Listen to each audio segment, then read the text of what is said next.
जी। अब आगे हमारे पास चैप्टर नंबर 10, मार्केट रिसर्च। तो हमने पढ़ा भी था कि जब मैं मार्केटिंग को डिफाइन कर रहा था तो हमने कहा था कि मार्केटिंग स्टार्ट होती है way before the development of the product. नहीं पढ़ा था। तो इसका मतलब है कि प्रोडक्ट से डेवलपमेंट के प्रोडक्ट से पहले क्या होता है, मार्केट रिसर्च ही होती। तो अब रिसर्च का वर्ड है सर्च, मतलब ये सर्च करना है बार बार, इसी से निकला है ना। यानी कि रिसर्च जो है वो कोई एक वन टाइम प्रोसेस नहीं है कि आपने एक दफा कर ली। रिसर्च में करते क्या है आप? रिसर्च में आप ये करते हैं कि देखते हैं कौन सा प्रोडक्ट बनाना है, उसकी प्राइस क्या रखेंगे, और वो ओवरऑल उसकी क्वालिटी क्या होगी। अच्छा, फिर ये भी कि वो कहाँ बेच रहे हैं, किन लोगों को बेच रहे हैं, ये सब आपको रिसर्च करके अंदाजा होगा कि आप जो प्रोडक्ट बना रहे हैं या जिस प्रोडक्ट को बनाने में आप अच्छे हैं वो किन लोगों के लिए है। अच्छा, उसके अलावा उसके कॉम्पिटिटर्स कौन से हैं, और कॉम्पिटिटर्स जो प्रोडक्ट बना रहे हैं वो आपके लेवल का है, आपके लेवल से ऊपर है या नीचे है। तो ये भी यानी कि रिसर्च का मतलब खाली ये नहीं है कि आपने क्या प्रोडक्ट बनाना है, वो आपके जो एनवायरनमेंट में कॉम्पिटिटर्स मौजूद हैं वो भी देखना है। आपने ये भी देखना है कि गवर्नमेंट जो मौजूद है वो क्या इस किस्म के प्रोडक्ट की डेवलपमेंट को सपोर्ट करती है या इसके अगेंस्ट जाती है, ये भी आपको देखना है। फिर आपको ये भी देखना है कि कंज्यूमर्स का ओवरऑल जो इनकम लेवल है वो कितना है। प्राइस सेट करते हुए हमें ध्यान में रखना है। ज़्यादा यहाँ पर जो ब्रांड कोई अगर आता है, पहले भी कहा लिवाइस की जीन्स आपने लेनी है तो आपको चलो कितने की मिल जाएगी यहाँ से, कोई 10,000 की, 15,000 की, इतने की मिल ही जाती है। ये कम की मिल जाएगी बल्कि मेरे हिसाब से तो, मैंने नहीं ली, कम की मिल जाएगी आप। लेकिन बाहर आप लेंगे तो वो आपको महंगी पड़नी है, वो 30,000 से कम की नहीं मिलनी है आपको। इसका मतलब है कि आपको देखना होता है कि भाई क्या प्राइस चार्ज हो सकती है किस मुल्क में, और वो रिसर्च ही आपको बता सकती है। आप वही प्राइस जो एक कंट्री में चार्ज कर रहे हैं दूसरे में भी करेंगे तो शायद वो अफोर्ड ही ना कर सके। तो ये रिसर्च से ही आपको देखना है। फिर आपको प्लान करना है कि हमें क्या करना है। आपने कोई होटल भी खोलना है तो आप पहले रिसर्च क्या करेंगे, भाई होटल खोलना है तो कौन सा खोलना है, हाँ कौन सा खोलना है तो कहाँ खोलना है, उसके बगैर तो नहीं है। फिर ये कि अगर आपने जो होटल खोलना है या रेस्टोरेंट भी खोलना है अगर फर्ज किया, तो उसमें आपने ऑफर क्या करना है उनको, एनवायरनमेंट क्या दें जी, थीम। तो बहुत सी चीजें हैं। ये रिसर्च भी, ये नहीं कि अपनी मर्जी से जी हम ये करेंगे सर, जी। रिसर्च के अंदर ये आता है कि पॉसिबल एक्सपेंशन इन फ्यूचर, मतलब कि रिसर्च में इंडस्ट्री के अंदर हम एक्सपेंशन कर भी सकते हैं। रिसर्च बिल्कुल आता है, क्योंकि रिसर्च में आपको देखना होता है ना कि आपने अगर एक्सपेंड भी करना है तो आपके लिए कौन सी जगह सूटेबल है। जैसे हमारे यहाँ जब भी कोई आप प्रोजेक्ट करना चाह रहे हैं कोई बिजनेस का, तो देखा जाता है कि 10 साल आगे क्या ये लोकेशन सूटेबल है उसके लिए। अगर आपने एक्सपेंशन करनी हो और वहां जगह ही नहीं है ना, तो प्रॉब्लम हो गई आपके लिए, फिर आपको वो जगह छोड़नी पड़ेगी, आपको कहीं और मूव करना पड़ेगा। लेकिन कस्टमर जो है वो तो उस प्लेस से आप फेमिलियर हो गए हैं, तो आपके लिए प्रॉब्लम हो जाएगा। अच्छा, आप कोई एक डॉक्टर को लेने, क्लिनिक का डॉक्टर ने खोला हुआ है और वहाँ बहुत पेशेंट्स आते हैं, तो अगर पेशेंट बहुत ज्यादा हो जाए और डॉक्टर को अपना क्लिनिक चेंज करना पड़ जाए तो बड़ा ये मुश्किल हो जाता है डॉक्टर के लिए कि वहां लिखेगा क्लिनिक बंद हो गया है, वो नई जगह शिफ्ट हो गया है, आप वहां आए तो कई लोग आएंगे ही नहीं और मिलेगा ही नहीं, जो भी है वट है। तो ये इशूज है। तो मार्केट रिसर्च बिल्कुल आपको करने की जरूरत है ताकि फ्यूचर की प्लानिंग भी आप कर सकें। अच्छा, फिर तो ये बिल्कुल आप लिख सकते हैं, वेरी गुड।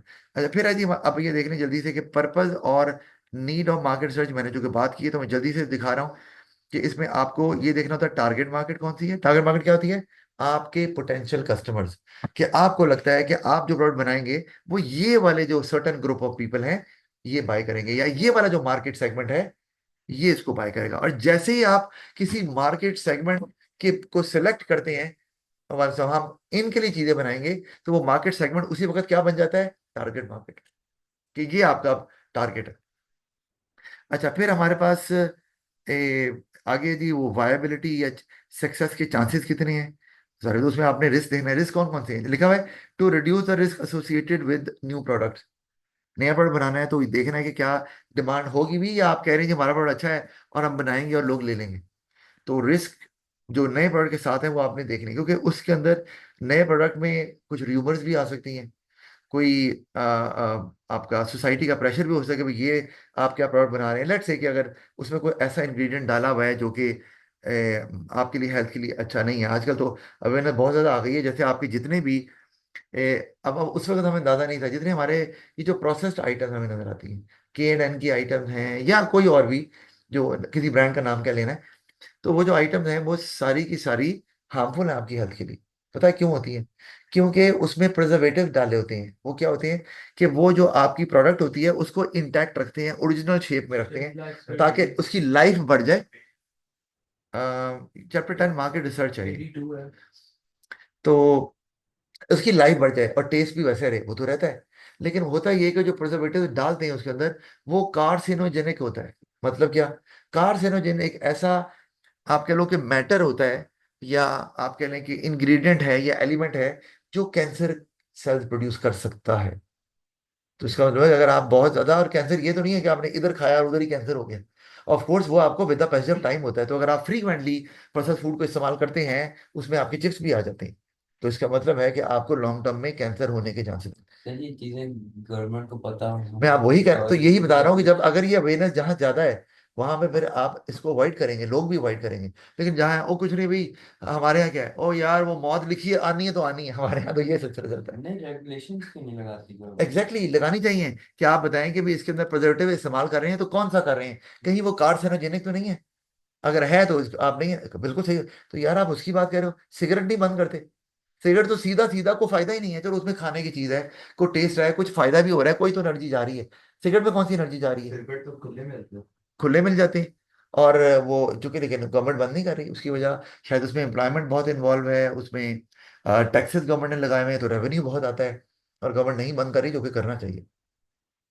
एनीवे anyway, तो इस तरह तो और बहुत सी चीजें हैं। मोबाइल का यूज ले लें, मैंने बता रहा था वो भी आप का नुकसानदेह है। आपके छोटे बच्चे के दिमाग के लिए आंखें टेढ़ी हो जाती हैं। एक 2 साल का बच्चा, 3 साल का बच्चा, आपकी आंखें टेढ़ी हो जाती हैं छोटे बच्चों की। एक आप स्क्रीन को मोबाइल के साथ, 3 4 साल का बच्चा और देखी जा रहा है, क्योंकि अब वो इतनी डेवलपमेंट ही नहीं होती, और आप इतने कॉन्टिन्यूसली अगर देख रहे हो तो। मेरी फैमिली में भी एक केस था ऐसा, कि फिर फौरन वो हटा दिया बच्चे को मोबाइल से, और ग्लासेस लगा दी, तो बहुत बेहतरी हो गई कि अर्ली उन्होंने डिटेक्ट कर लिया, और वो चले गए डॉक्टर पे कि भाई ये हो रहा है। डॉक्टर का फौरन, मोबाइल तो नहीं इस्तेमाल हो रहा बहुत ज्यादा, जी जी हो रहा है, क्योंकि हम तो बच्चों को रो रहा है, तंग कर रहा है, चलो जी मोबाइल दे दो। तो बार, तो अब अभी आप गौर कर दो, मार्क जुकरबर्ग जो है वो तो अपने सारे टाइम में मोबाइल नहीं इस्तेमाल करता, वो अपने बच्चों से खेलता है। आपका जो बिल गेट्स है वो तो कानून बनाया हुआ है कि घर के अंदर आना है तो no use of cell phone, जो इस्तेमाल करना है बाहर करें, बच्चों को भी ये कहा हुआ है। तो जिन्होंने, जो टेक्नोलॉजी के जिन है, वो खुद ही इस्तेमाल नहीं कर रहे, क्योंकि उन्हें पता है इसका नेगेटिव इम्पैक्ट। लेकिन कारोबार में तो ये नहीं देखा जाता ना। कारोबार में तो देखा जाता है जी प्रॉफिट आ रहा है, बस ठीक है, वो तो बनाएंगे। पेप्सी कोक वाले क्यों कहेंगे कि हमारा ड्रिंक कार्बोनेटेड है? वो क्यों लिखेंगे अपने बोतल के ऊपर? वो तो सॉफ्ट ड्रिंक ही बोलेंगे कि सॉफ्ट है, आपको आहिस्ता आहिस्ता मारता है। मारता नहीं है। अगर मैं पीऊंगा, मेरी उम्र का बंदा पिएगा, तो शायद उसको उतना इम्पैक्ट नहीं आएगा। लेकिन आपको ज्यादा क्यों आएगा? क्यों? आप ग्रोइंग स्टेज में, आपकी हड्डियां वीक हो जाएंगी, और जब आप मेरी उम्र तक पहुंचोगे, तो आप किसी काम की नहीं रहोगे। आपकी हड्डियों में दर्द शुरू हो जाएगी, कमर में दर्द, आपसे मतलब बिल्कुल फारग हो जाएंगे आप। और उसकी वजह यही है कि आप जब ये ड्रिंक पीते हैं, तो आप अंदाजा करें कुछ ही देर में, आधे घंटे में आपको यूरिनेशन की जरूरत महसूस होती है, वॉशरूम जाना है। वो वजह यही है। और वो आपकी सारी हड्डियों का जो भी चीजें होती हैं वो लेकर, वो बॉडी से आपकी निकाल देते हैं। तो बहरहाल वो बात है, कम इस्तेमाल करने, चलो समझ भी आती है। तो ज्यादा कर रहे हैं तो फिर आपका मसला ही रहेगा। अच्छा, अब एक तो ये तो रिस्क जो है वो कई तरह की हो सकती हैं। वो सोसाइटी का प्रेशर हो सकता है, वो नए प्रोडक्ट के पॉइंट ऑफ व्यू से वो गवर्नमेंट लॉ पास कर सकती है जो नहीं कर रही। और वो कंपटीशन भी होता है कि लोगों को नहीं पसंद आया, लोगों ने कहा भाई हम तो वही लेंगे, ये प्रोडक्ट फारेगा है, हम नहीं लेते। तो ये हो सकता है। अच्छा, फिर आगे चलें तो फीचर्स ऑफ द प्रोडक्ट, ये भी इंपॉर्टेंट है हमारे पास। मतलब कि आपको ये देखना होता है कि आपने कौन कौन से फीचर प्रोडक्ट में ऐड करने हैं। और रिसर्च चूंकि चलती रहती है, मैंने बताया था वन टाइम प्रोसेस नहीं है ये। तो आप इसलिए वेरिएशन भी लेके आते हैं अपने प्रोडक्ट्स में। फेस लिफ्ट भी निकालते हैं गाड़ियों में, मोबाइल में भी होता है। तो वो आप वेरिएशन लाते जाते हैं। सेल फोन में तो आप मुसलसल रिसर्च चलती रहती है, और उसमें आप जो है वो, इवन कि आप ये समझ लो कि गाड़ियां जो बनती है ना, तो आपने जो मॉडल आपने 10 साल बाद भी निकालना है, उसमें भी काम हो रहा होता है कि हमने 10 साल के बाद ये मॉडल निकालना है। तो उसको अच्छी तरह से देख लें कि अभी कोई प्रॉब्लम तो नहीं है इसके अंदर, जरूरी। तो ये रिसर्च काम करती है। फिर प्राइस क्या चार्ज करनी है बता चुका हूँ। कंपटीशन क्या है, कंपटीटर की स्ट्रेंथ क्या है, क्या उनकी स्ट्रेंथ उनकी उनका ब्रांड इमेज है, क्या उनकी स्ट्रेंथ उनकी उनकी लो प्राइस है, क्या उनकी स्ट्रेंथ उनकी वैरायटी है। तो वो आपको देखना है, ताकि आप उस पे compete ना करें। आप कहते हैं जी हमारी प्राइस तो सबसे कम है, और है ही नहीं, आप एक कंपटीटर की ज्यादा कम है, तो आपका क्लेम तो फॉल्स हो गया, आप फर्क हो गए। तो आपको पहले पता होना चाहिए जो आप क्लेम कर रहे हैं, वो कोई और आपका राइवल बिजनेस वो उतना स्ट्रांग नहीं है उस पर्टिकुलर पॉइंट पे। अच्छा, place to sell the product बता दिया आपको, कहाँ बेचनी है और किस किस्म की एडवर्टीजमेंट करनी है आप। आपकी छोटी सी दुकान है अगर, ये आपका प्रोडक्ट जो है वो क्या लें मैसेज के लिए है, तो फिर तो आप मैस मीडिया इस्तेमाल कर लें। लेकिन अगर वो प्रोडक्ट किसी स्पेसिफिक ग्रुप के लिए है तो फिर मैस मीडिया की जरूरत नहीं है। बहुत ज्यादा महंगे प्रोडक्ट जो है वो टीवी पे नहीं आते, उनके एड्स, वो आते हैं जो कॉमन इस्तेमाल में होते हैं। तो उसके लिए फिर आपको बहुत एक्सपेंसिव मैगजीन हो गए, कोई ऐसे एरिया या शॉपिंग मॉल जहाँ बहुत ज्यादा अमीर लोग अगर जाते हैं, फर्ज के जैसे कि आप ले लो कि लंदन में एक शॉपिंग मॉल ही कह लें, हैरड्स के नाम से मशहूर है, बहुत मशहूर है। मतलब दुनिया की महंगी तीन आइटम, मैंने विजिट किया हुआ है, दुनिया की महंगी तीन आइटम वहां से मिलती है। तो मैंने कहा जाके देख तो ले, खरीदनी तो नहीं है, लेकिन चलो देखने में क्या जाता है, कि देखेंगे क्या। जब बहरहाल वो मैं इतना कोई इम्प्रेस तो नहीं हुआ उससे, लेकिन बहरहाल वो था कि आप जाके देखें। तो वो उन्होंने बिल्कुल सेंट्रल लंदन में मेन जगह पे रखा हुआ है कि भाई जो अमीर लोग हैं वहां आ रहे हैं वो खरीद सकते हैं, ठीक है। अब ये नहीं है किसी भी आम सी गली में आपने खोल दिया, मुमकिन नहीं। तो अच्छा, प्रमोशन भी तो आपको इस तरह ही करनी है, तो वहां प्रमोट कर सकते हैं जहां वहां लोग आते हैं। वहां अगर हैरड्स के करीब लोग आते हैं तो वहां पे अगर प्रमोशन करना चाह रहे हैं तो आप कर सकते हैं बिल्कुल। या कोई स्टॉल लगा दिया आपने और वहां बता रहे हैं लोगों को सिर्फ दिखाने के लिए। फिर एक्सपो सेंटर बना हुआ इसलिए है कि वहां पर भी आप ये काम कर सकते हैं। अगर वो बहुत एक्सपेंसिव आइटम्स हैं तो आपने एक अपना छोटा सा इवेंट ऑर्गेनाइज किया और आपने कहा जी हम यहाँ पे प्रमोशन कर रहे हैं, तो जो लोग आना चाहते हैं वो आ जाएं। या आपको एग्जीबिशन है, वो कोई सेमिनार है, कुछ भी किसी भी तरह से, और आप उसमें बिजनेसमैन को या जो हाई इनकम ग्रुप से बिलोंग करते हैं उनको इनविटेशन भी दे सकते हैं कि जी आए जी, आपको हम अपने प्रोडक्ट को दिखाना चाह रहे हैं। तो ये इस तरह से आप काम कर सकते हैं। अच्छा फिर, या वो इवेंट्स जो कि हाई इनकम ग्रुप जो है ना वो लट से के करता है, शौक से देखता है। जैसे गोल्फ को ले लो, गोल्फ जो है वो it's a very expensive sport. तो उसमें तो ये है कि आपको एक शॉट खेलनी है तो एक स्ट्रिक है, दूसरी खेलनी है तो दूसरी स्ट्रिक पकड़नी है, और वो स्ट्रिक भी लाखों रुपए की है आपकी, पता नहीं करोड़ों की है। तो उनके लिए गोल्फ जो खेलते हैं वो अमीर तरीन लोग होते हैं, तो आप गोल्फ के इवेंट को या कोई कंपटीशन को स्पॉन्सर कर सकते हैं आप। मतलब, तो ये आपको प्रमोशन के तरीके जो आप इस्तेमाल करते हैं। अच्छा, अब मार्केट रिसर्च से आपको किस किस्म की इंफॉर्मेशन मिलती है? क्वालिटेटिव इंफॉर्मेशन और क्वांटिटेटिव इंफॉर्मेशन। तो क्वालिटेटिव क्या है कि आप उसमें प्रोडक्ट की क्वालिटी के बारे में बताते हैं। तो अब यानी कि ये इसके इंग्रेडिएंट्स क्या हैं, या इसके फीचर्स इसमें क्या हैं, इसकी बिल्ड क्वालिटी कैसी है, ये आपकी क्वालिटेटिव इंफॉर्मेशन को डिपेंड करता है वो कोई ईटेबल है या आपको आम इस्तेमाल के यूज करने की चीज़ है। क्वांटिटेटिव का मतलब क्या है? अच्छा, अब जो क्वालिटेटिव इंफॉर्मेशन है वो सर्च से क्या मिलती है, कि जैसे मैं कहता हूँ कि अगर मेरा सवाल है कि what kind of food people would like to have whenever they plan to go out for a dinner, तो ये आपको क्वालिटेटिव इंफॉर्मेशन देगा, क्योंकि इसका आंसर यस या नो से नहीं बनता। हाँ ना तो नहीं है, आप बताएंगे भाई लोग ज्यादातर कॉन्टिनेंटल इस्तेमाल करते हैं या देसी फूड को पसंद करते हैं, फास्ट फूड है या चाइनीज है, जो भी है। तो अब जो क्वांटिटेटिव इंफॉर्मेशन होती है वो क्या है, वो आपको क्वांटिटी के बारे में बताता है। उसमें सवाल क्या होता है, how many times people dine out in a week. अब ये बताएगा वंस है, ट्वाइस है, थ्राइस है, जो भी आ रहा है वो बताएंगे। तो आपके लिए दोनों इंपॉर्टेंट है। क्यों? एक तो इसलिए कि आपने आपके प्रोडक्ट में वो फीचर होने चाहिए जो लोग पसंद कर रहे हैं, मेजोरिटी ऑफ द पीपल। अच्छा, दूसरी चीज क्या, कि वो कितने लोग वो चीज खरीदते हैं, तो आपने अपनी सेल्स की एस्टिमेशन लगानी है कि पर वीक या पर मंथ कितनी सेल होगी। क्या ये बिजनेस सेटअप करना वायबल है, क्या इससे प्रॉफिट होगा भी कि नहीं होगा, लगा लिया तो वो भी आपको देखना है इसमें। तो ये दोनों इंपॉर्टेंट इन्फॉर्मेशन आपको मार्केट रिसर्च से मिल सकती है। लेकिन उसके लिए आपको फिर सवाल भी वैसे ही पूछने पड़ेंगे। सवाल पूछने के लिए आपके पास तरीके हैं, आप क्वेश्चनर्स यूज कर सकते हैं, लोगों को दे सकती हैं। ऑनलाइन क्वेश्चनर्स भी होते हैं, आप जो है वो इंटरव्यूज भी ले सकते हैं, लोगों के पूछ सकते हैं डिफरेंट एरियाज में जाके। आप कुछ लोगों को बिठा सकते हैं और उनसे डिस्कशन कर सकते हैं। इसको हम कंज्यूमर पैनल भी बोलते हैं या फोकस ग्रुप भी बोलते हैं, भी नीचे आ जाएगा। यानी कि वो लोग जो ऑलरेडी यूजर्स हैं एक सर्टेन प्रोडक्ट के, चाहे वो आपके राइवल कंपनी के ले रहे हो, आप आए हैं तो आप उनसे पूछना चाह रहे हैं भाई क्या चीज़ है, आप क्या पसंद कर रहे हैं, इसके अंदर ये क्या पसंद नहीं कर रहे। तो आपने जब डिस्कशन की तो जो लोग ऑलरेडी यूज कर रहे हैं, कुछ लोग उसके फायदे बताएंगे, यार बड़ी कमाल की, दूसरा कह रहा है यार बकवास थी मैंने इस्तेमाल की। तो आपको उसके पॉजिटिव और नेगेटिव दोनों पता चल रहे हैं। जब आप प्रोडक्ट बनाएंगे तो आप उसमें पॉजिटिव फीचर्स डालेंगे और नेगेटिव वो रिमूव कर देंगे, या वो नहीं, बीच में कोशिश करेंगे अवॉइड करें उसको, ताकि आपका प्रोडक्ट भी मार्केट में आसानी से बिक सके। अच्छा, तो अब तो ये तो दो हो गए। अब टाइप्स ऑफ मार्केट रिसर्च की तरफ अगर हम जाएं तो हमारे पास प्राइमरी रिसर्च है और सेकेंडरी रिसर्च है। इससे आप वाकिफ हैं अच्छे से वैसे तो। लेकिन प्राइमरी का नाम क्या है, क्योंकि ये फर्स्ट हैंड इंफॉर्मेशन होती है। फर्स्ट हैंड मतलब आप खुद कलेक्ट करते हैं। तो उसका फायदा क्या है? फायदा सबसे बड़ा तो ये है कि इसमें चांसेस कम होते हैं कि आपका जो डेटा है वो रिलायबल ना हो। वही आपने अगर इंटरनेट से इंफॉर्मेशन ले रहे हैं तो कितने चांसेस है कि वो इन्फॉर्मेशन रिलायबल होगी, पता नहीं। आइडिया यार, हाँ, कब कंडक्ट की है ये भी बात है। या तो आप किसी ऐसी वेबसाइट को सर्च कर रहे हैं जो कि ऑथेंटिक है, फिर तो समझ आती है बात। गवर्नमेंट की सारी वेबसाइट है, समझ आ रही है बात।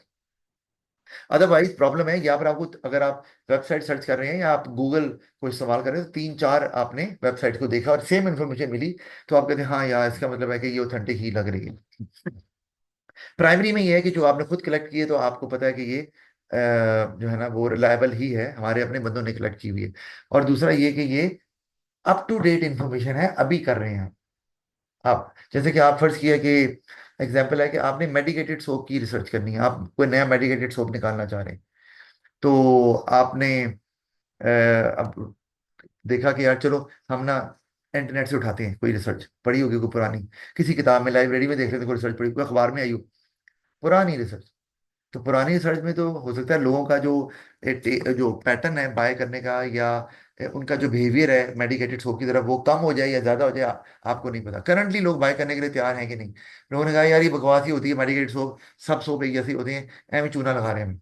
तो फिर वो आपका मेडिकेटेड सोप क्यों बाय करेंगे? तो कहेंगे यार नॉर्मली ठीक है, क्या जरूरत है। अच्छा, अब ये कि आप जब फर्स्ट हैंड इन्फॉर्मेशन ले रहे हैं तो आपको एक तो अप टू डेट इन्फॉर्मेशन मिल रही है, तो आपका जो प्रोडक्ट बन रहा है वो जो करंट चेंजेस आ रही हैं मार्केट के अंदर उसको कंसिडर करके बना रहे हैं। और तो इन्फॉर्मेशन अप टू डेट आपकी है। और फिर डिटेल इन्फॉर्मेशन, जितनी आप डिटेल इन्फॉर्मेशन लेना चाहते हैं आप ले सकते हैं क्योंकि आप खुद कंडक्ट कर रहे हैं, तो प्रॉब्लम नहीं है। हाँ लेकिन नुकसान इसके अंदर है, नुकसान ये है टाइम तो लगेगा। अगर आप डायरेक्ट कलेक्ट कर रहे हैं तो टाइम लगेगा, आपको एक टीम चाहिए, पैसे भी लगेंगे। आपको एक रिसर्च डिपार्टमेंट चाहिए जो कि जगह हर जगह जा जाके ये इन्फॉर्मेशन को इकट्ठा करे। सेकेंडरी रिसर्च, अच्छा प्राइमरी रिसर्च को इसलिए हम बोलते हैं फील्ड रिसर्च। फील्ड में जाकर करनी होती है, एक्सपेंसिव होती है और टाइम कंज्यूम होती है। तो अगर आपको जल्दी करनी है तो फिर आप कहेंगे भाई सेकेंडरी से ही काम चलाओ, हमें जरूरत नहीं है। मतलब आपने ये देखा कि यार गाड़ियां आ रही, स्पोर्टेज आ रही गाड़ी में, या स्पोर्टेज बहुत बिक रही है रोड पे आ रही है, तो अब आप क्या, अच्छा हम रिसर्च करते हैं, उतनी देर में भाई कोई और आ जाएगा। आपने देख लिया कि इतनी गाड़ी आ गई रोड पे, स्पोर्टेज का आप वेट नहीं कर सकते। आप रिसर्च पे लगे रहे तो जब तक आप निकालेंगे उस वक्त तक हो सकता है कि वो अगला कोई और इम्प्रूव्ड वर्जन निकाल दे उसका, आप पीछे रह जाएंगे फिर। तो आपको फिर क्या करना है, सेकेंडरी रिसर्च से पूछ के देख लिया यार, अच्छा इन्होंने की थी को पड़ी हुई है, जैसे लोग पसंद कर रहे हैं, चलो यार इस जैसी गाड़ी निकाल देते हैं। अच्छा, लेकिन उसमें प्राइमरी भी होती है कि आप अपने कंपाइटर का प्रोडक्ट पकड़ के उसको देखें कैसा बन रहा है। इसके लिए एक टर्म इस्तेमाल करते हैं हम, रिवर्स इंजीनियरिंग। वो क्या होता है, कंपाइटर का प्रोडक्ट पकड़ा, उसको खोला, देखा कि उसमें क्या क्या चीजें इस्तेमाल हो रही हैं, क्वालिटी क्या है, बिल्ड क्वालिटी क्या है, जो भी चीजें, और फिर उस तरह का प्रोडक्ट आपने बनाया या उसको इम्प्रूव करके आपने प्रोडक्ट बना दिया। अच्छा, तो ये प्राइमरी में हो सकता है इसके में। बहरहाल सेकेंडरी जो है वो सस्ती भी होती है क्योंकि वो तो बाद का फ्री मिल जाती है आपको, न्यूज़पेपर से मिल सकती है, गवर्नमेंट की वेबसाइट से मिल सकती है, लाइब्रेरी से मिल सकती है, आप इस्तेमाल कर सकते हैं, इंटरनेट से मिल सकती है। तो इसलिए टाइम कंज्यूमिंग कम होती है और कॉस्टली भी नहीं होती, लेकिन रिलायबिलिटी का एलिमेंट एक आ जाता है, और वही कि आउट ऑफ डेट अगर है तो फिर आपको इसका कोई फायदा नहीं है। लेकिन एक बड़ा फायदा जरूर है कि सेकेंडरी रिसर्च की इंफॉर्मेशन को आप कंपेयर कर सकते हैं। आपने एक पेज सर्च किया, उसमें एक वेबसाइट है, उसको क्लिक किया, दूसरी कर ली, तीसरी कर ली, चौथी कर ली, और फिर देख लिया कि क्या सबसे इंफॉर्मेशन एक ही तरह की मिल रही है कि नहीं मिल रही। प्राइमरी में ऐसा नहीं है, आपने कंडक्ट किया तो आप ही की इंफॉर्मेशन है। ट्रेंड का भी पता चल सकता है कि ट्रेंड, 10 साल पहले क्या ट्रेंड था, 5 साल पहले क्या था। ये हाँ, तो अब ये अगर आप ये देखना चाहते हैं कि पास्ट फिगर्स को देखते हुए एक करंट आपने देख लिया ठीक है, लेकिन आप देख रहे हैं कि ये ट्रेंड ऊपर की तरफ जा रहा है या नीचे की तरफ जा रहा है, तो उसके लिए आपको पास्ट फिगर्स चाहिए होंगी। और पास्ट फिगर्स आपको प्राइमरी रिसर्च से नहीं मिलने वाली, वो सेकेंडरी से ही मिलेंगे, बिल्कुल सही। अच्छा, अगर हम प्रोसेस देखें प्राइमरी रिसर्च का, तो हमारे पास जो है ना वो पहला आ रहा है, जरा गौर करें, पर्पज ऑफ मार्केट रिसर्च। अच्छा, मार्केट रिसर्च का पर्पज वही बात, आपने प्राइस सेट करने के लिए रिसर्च करनी है, प्रोडक्ट को इम्प्रूव करने के लिए रिसर्च करनी है, लोकेशन कहाँ हो उसके लिए, तो आपके ऊपर है कि आप क्या करना चाह रहे हैं, सर्च क्या करना चाह रहे हैं आप, पर्पज क्या है। वो डिसाइड कर लिया तो आपने फिर most suitable method of research देख रहे हैं, वो क्या है, वो ये प्राइमरी के सेकेंडरी क्या इस्तेमाल करना है। और प्राइमरी के अंदर भी डिफरेंट मेथड्स हैं, वो अभी हम देखने लगे कि उनमें से कौन सा इस्तेमाल करें। जैसे मैंने अभी कहा, क्वेश्चनर इस्तेमाल करेंगे या इंटरव्यू इस्तेमाल करेंगे या कोई और मेथड इस्तेमाल करेंगे, हम देखते हैं अभी। फिर deciding the sample and sample size, ये इंपॉर्टेंट है, अभी नीचे भी आ रहा है ये, लेकिन पहले डिस्कस कर रहे हैं। सैंपल, एक सैंपल तो वो होता है ना, कहते हैं कि आप मार्केट में गए और वो चीज देख ली और ट्राई कर लिया कि कैसा लग रहा है, कोई अगर टेस्टर पड़ा हुआ है तो उसको इस्तेमाल कर लिया, कोई अगर खाने की चीज़ है तो उन्होंने आपको चखा दी, ऐसा हो जाता है। लेकिन ये वो सैंपल नहीं है, वो रिसर्च नहीं है। ये वो कितने लोग हैं? वो तो है, ये जो सैंपल है ये एक प्रमोशनल टेक्निक है, प्रोडक्ट की सेल्स को बढ़ाने के लिए। हम इसे कहते हैं ये सेल्स प्रमोशन है, कि लोग कह रहे हैं यार इस्तेमाल ट्राई करके देखें, पसंद आया तो ठीक है। कोई बच्चों का अपने सीरियल निकाला है, कोई ब्रेकफास्ट सीरियल, और आपने वो अपने किसी शॉपिंग मॉल में जाके बच्चों को फ्री बांटना शुरू कर दिया, बेटा ट्राई करके देख, कोई चॉकलेट का सीरियल भी ट्राई कर। वो ये रिसर्च वाला सैंपल नहीं है। ये तो प्रोडक्ट आप निकाल चुके हैं, पहले पहले बनाया हो ना आपने। तो हम जो बात कर रहे हैं ये तो पहले की बात है, यानी कि एक्शन लेने से पहले आपने रिसर्च करनी। तो आपने जब सैंपल बनाया तो यहाँ सैंपल क्या है, यहाँ सैंपल से मुराद प्रोडक्ट है ही नहीं। इससे मुराद क्या है, group of people from whom you are going to collect information about your product या the product to be produced. तो आपने कह दिया यार डिफेंस के लोगों से हमने पूछना है, क्योंकि हमने एक बहुत जबरदस्त किस्म का रेस्टोरेंट खोलना है, या कोई बहुत जबरदस्त किस्म की बुटीक खोलनी है, या बहुत जबरदस्त किस्म की हमने हाई क्वालिटी के शूज जो है 100% लेदर उनकी दुकान खोलनी है, जो भी है। तो आप जो है वो क्या करेंगे, पहले पूछेंगे वहां के लोगों से जहाँ खोलना चाह रहे हैं। तो आपने कहा अच्छा, अब सैंपल में ये होता है, अब सारे लोगों से नहीं पूछ सकते ना, इतनी जगह तो, इतना तो टाइम भी नहीं है, और इतना इतना कॉस्टली भी बहुत पड़ जाएगा। तो फिर आप एक सैंपल बना लेते हैं कि ये लोग हैं, हम डिफेंस में इस ब्लॉक से इस ब्लॉक से इस ब्लॉक से और डिफेंस के इस एरिया से लोगों से पूछ लेंगे। और आपने डिसाइड कर लिया कितने लोग, 100 लोग। या अगर आप डिफेंस नहीं है और आप पूरे लाहौर में सप्लाई करना चाह रहे हैं, तो आपने जोहर टाउन भी पकड़ लिया, आपने वावा टाउन भी पकड़ लिया, कैंट का एरिया पकड़ लिया, डिफेंस पकड़ लिया, सदर पकड़ लिया, जो भी आपको नजर आता है। तो वो आपने वहां पर सिलेक्ट कर लिया कि हम हर जगह 100 लोगों से पूछेंगे। तो ये आपका सैंपल है, और हम एज्यूम करेंगे कि ये लोग जो भी ओपिनियन दे रहे हैं, that is the opinion of the target population. ये टारगेट पॉपुलेशन क्यों बोल रहा हूँ, क्योंकि वो पॉपुलेशन जिसको आप टारगेट कर रहे हैं और आप उनको प्रोडक्ट बेचना चाह रहे हैं। तो अगर आप लाहौर में चीज बेचना चाह रहे हैं तो आपकी टारगेट मार्केट लाहौर है, तो टारगेट पॉपुलेशन भी लाहौर हुई। तो आप इस तरह से एज्यूम करके ये सैंपल इस तरह करते हैं, बनाते हैं। ये बिल्कुल वैसे ही था, क्लास के अंदर आप बच्चे 100 बैठे हुए हैं, तो आपने किसी टीचर के बारे में पूछना है, तो आपने 2 लायक बच्चे पकड़ लिए, 2 मीडियोकर्स पकड़ लिए, 3 जो है नालायक बच्चे पकड़ लिए, उनसे ज्यादा आप बच्चों के बारे में बताएं। तो अब जाहिर है क्लास के अंदर इस तरह के बच्चे ही होते हैं। आपने मिक्स रख लिया, अब उन्होंने ओपिनियन दिया जी यही है, और आपने उसके बेस पे कहा कि पूरी क्लास यही ओपिनियन दे रही है। लेकिन सैंपल सेलेक्ट करते हुए आपको बहुत ज्यादा केयरफुल होना पड़ेगा। ये मैं क्लास वाली अगर एग्जाम्पल दूं, आपने ना 2 नालायक बच्चों से पूछा सर कैसे पढ़ाते हैं, सर बिल्कुल फारिग है, कुछ समझ नहीं आती, क्योंकि वो पढ़ना चाहते ही नहीं है। तो उन्होंने तो ये कहना, आपने कहा पूरी क्लास की करी, गलत हो गया। तो पूरी क्लास में सारे बच्चे नालायक तो नहीं होते। तो आपको सैंपल जब सेलेक्ट करना है, इसी तरह लाहौर में फीमेल्स भी हैं, लाहौर में मेल भी हैं, लाहौर में हाई इनकम ग्रुप के लोग भी हैं, लो इनकम ग्रुप के लोग भी हैं। तो आपको फिर उन सब कैटेगरीज के लोगों को अपने सैंपल में शामिल करना पड़ेगा। अनलेस कि आप प्रोडक्ट ऐसा बना रहे हैं जो कि फीमेल्स के लिए है, या मेल मेंबर्स के लिए है, या स्पेसिफिक हाई इनकम ग्रुप के लिए, फिर हाँ, स्पेसिफिक हाँ स्पेसिफिक किसी ग्रुप के लिए तो फिर और बात है, फिर तो यह इशू नहीं है। तो अच्छा, अब सैंपल आपने तो सिलेक्ट करना है, तो देखना है अच्छा, अच्छा सैंपल क्या होता है। अच्छा सैंपल वो होता है कि उसमें जो लोग हैं, कि जो जेंडर की प्रोपोर्शन है, उसमें फर्ज किया हम जेंडर के बेस पे सैंपल बना रहे हैं, मेल फीमेल के लिए बनाना चाह रहे हैं। तो अगर फीमेल 60% है लाहौर के अंदर और 40% मेल है फॉर एग्जांपल, तो आप अगर 100 का सैंपल ले रहे हैं तो उसमें 40 लोग मेल होने चाहिए, 60 फीमेल होनी चाहिए। तो हम कहेंगे ये सैंपल ट्रूली रिप्रेजेंट कर रहा है टोटल पॉपुलेशन को या टारगेटेड पॉपुलेशन। अगर आप ऐसा नहीं करेंगे और आपने मेल ज्यादा मेंबर से पूछ लिया और फीमेल से बहुत से कम पूछा, तो आपकी एक्चुअल पॉपुलेशन से ज्यादा फीमेल है, तो आपका तो वो जो ओपिनियन देंगे वो लाहौर के लोगों का ओपिनियन है ही नहीं। और आप जो बनाएंगे that could be a failure, लोगों को पसंद ही ना आए शायद, क्योंकि ज्यादा कस्टमर तो फीमेल है। अच्छा, सैंपल साइज क्या है, कितने लोग, आप अपने एक सैंपल के अंदर कितने लोग रखेंगे जिनसे पूछ रहे हैं। कहते हैं जितना सैंपल साइज ज्यादा बड़ा होता है, उतना ही आपका जो डेटा है वो ज्यादा एक्यूरेट होगा और रिप्रेजेंट करेगा टोटल पॉपुलेशन को। जितना आपका सैंपल छोटा होगा, उतना ही प्रॉब्लम होगी आपको। एक्सपेंसिव तो होगा हाँ एक्सपेंसिव, जारी बात एक्सपेंसिव तो होगा, लेकिन आप बहुत ज्यादा बड़ा नहीं कर सकते सैंपल, क्योंकि वो फिर बहुत ज्यादा एक्सपेंसिव भी हो जाएगा और टाइम कंज्यूमिंग हो जाएगा, वो आप नहीं काम करेंगे। लेकिन ये कि एक रीजनेबल जो है ना वो साइज का होना चाहिए आपका सैंपल। अच्छा फिर, अच्छा ये आपने कर लिया, फिर आपने मार्केट रिसर्च कैरी आउट की, देख लिया ना किन लोगों से पूछ रहे हैं और कितने लोगों से पूछ रहे हैं। आपने मार्केट रिसर्च कैरी आउट की, फिर आपने डेटा को एनालाइज किया। ये क्या होता है डेटा को एनालाइज करना, प्रोजेक्टर भी नहीं लगा रहा मैं, क्योंकि वो सही नहीं आ रहा, तो अभी का दिन में दिखा के ना, तो वो उन्होंने कहा आज नहीं है, ठीक देख लेते हैं, फिर लगा दूंगा। तो अब एनालिसिस क्या है? एनालिसिस का मतलब है इंटरप्रिटेशन ऑफ द डेटा। मतलब आपको एक डेटा मिल गया, मैं एग्जांपल देता हूँ कि ना बोर्ड पे क्लास में जो है ना बच्चों ने जो मार्क्स लिए वो बोर्ड पे लिख दिए आउट ऑफ 100, 80, 60, 40, 30, 20, 10। क्या पता चल रहा है इससे?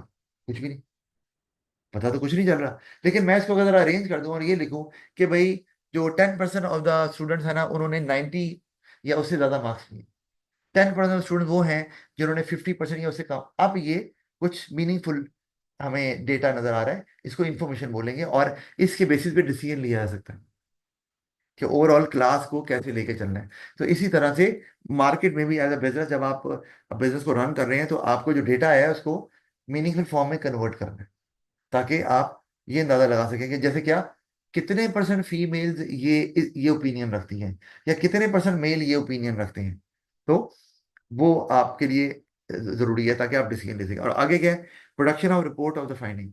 रिपोर्ट बनाई, और उसके बाद वो रिपोर्ट किसको भेजते हैं पता है? वो भेजते हैं टॉप लेवल मैनेजमेंट को, यानी कि बोर्ड ऑफ डायरेक्टर्स को, क्योंकि डिसीजन उन्होंने ही लेना होता है। तो उनको भेज देते हैं, और उनके लिए आसानी होती है कि वो जल्दी से जो फाइंडिंग्स होती है सिर्फ उसी को पढ़ लेते हैं। जैसे होता है ना, कभी आप रिपोर्ट अगर देखें ना, तो रिपोर्ट में जो नीचे कंक्लूजन दिया होता है ना, रिपोर्ट में वही पढ़ लो, समझ आती है कि रिपोर्ट अच्छी आई है, बुरी आई है कि नहीं आई। तो वो आसान होता है आपके लिए। तो ये भी वही काम करते हैं, क्योंकि बोर्ड ऑफ डायरेक्टर के पास इतना टाइम ही नहीं होता कि पूरी रिपोर्ट पढ़ते रहें। फाइंडिंग देख लेते हैं, और अगर कुछ देख रहा हूँ डेटा कि क्या डेटा सपोर्ट कर रहा है, तो वो भी वो वक्त पढ़ने पर देख सकते हैं, एविडेंस जो है। अच्छा, ये sampling, sample and sample size की बात हम कर चुके हैं, और आप इसको खुद से देख सकते हैं कि ये क्या चीज़ है। फिर methods of selecting a sample की बात अगर हम करें, आपने जाना है? अच्छा, अब मेथड्स क्या हैं? रैंडम सैंपल वैसे तो काफ़ी हैं, अगर हम बात करें सैंपल सेलेक्ट करने की, लेकिन हम सिर्फ जो है वो दो की या तीन की बात करेंगे। ए लेवल में इतना ही है। रैंडम सैंपलिंग वो क्या होती है कि आप इसमें फर्ज किया कि आप एक इलाके में फिर रहे हैं, और आपने वहां पर घर वालों से पूछना है कि आप कौन से रेस्टोरेंट जाना पसंद करते हैं, ये करेंगे। तो आपने कहा कि यार ये तो इस गली में बहुत से रेस्टोरेंट हैं, वो बहुत से हाउस घर बने हुए हैं, तो हर दूसरा घर जो हमें मिलेगा या तीसरा घर मिलेगा गली में, हम उससे पूछ लेंगे। ये रैंडम क्यों है?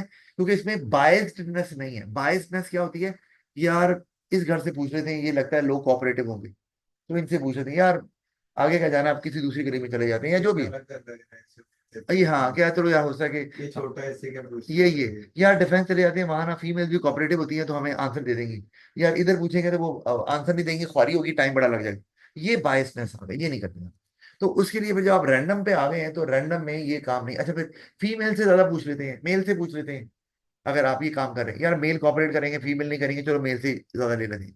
ये भी बायसनेस है। तो रैंडम में तो हो ही नहीं सकता। आप रोड पे खड़े हैं, आपने कहा हर चौथा बंदा जो रोड क्रॉस करेगा उससे पूछेंगे, तो हर चौथा बंदा बच्चा भी हो सकता है, बूढ़ा भी हो सकता है, मर्द भी हो सकती है, औरत भी हो सकता है। तो जो इंटरव्यू ले रहा है, इंटरव्यूअर, उसकी जो अपनी पर्सनल लाइकिंग और डिसलाइकिंग है वो खत्म हो गई, और इसकी वजह से आपका डेटा की जो एक्यूरेसी है वो बढ़ जाती है, रिलायबिलिटी बढ़ जाती है, और वो आपकी पॉपुलेशन के ओपिनियन को ट्रूली रिप्रेजेंट कर रहा होता है उस केस में।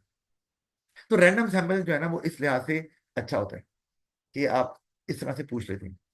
अच्छा, आप फर्ज किया सिनेमा में किसी मूवी के बारे में पूछना चाह रहे हैं, तो आपने पहले मूवी देख ली, आपने लोगों को कहा बैठे रहें प्लीज, और आपने कहा अच्छा ये रो है एक, तो इस रो में, हर रो में जो चौथा बंदा बैठा है उसे पूछ लो।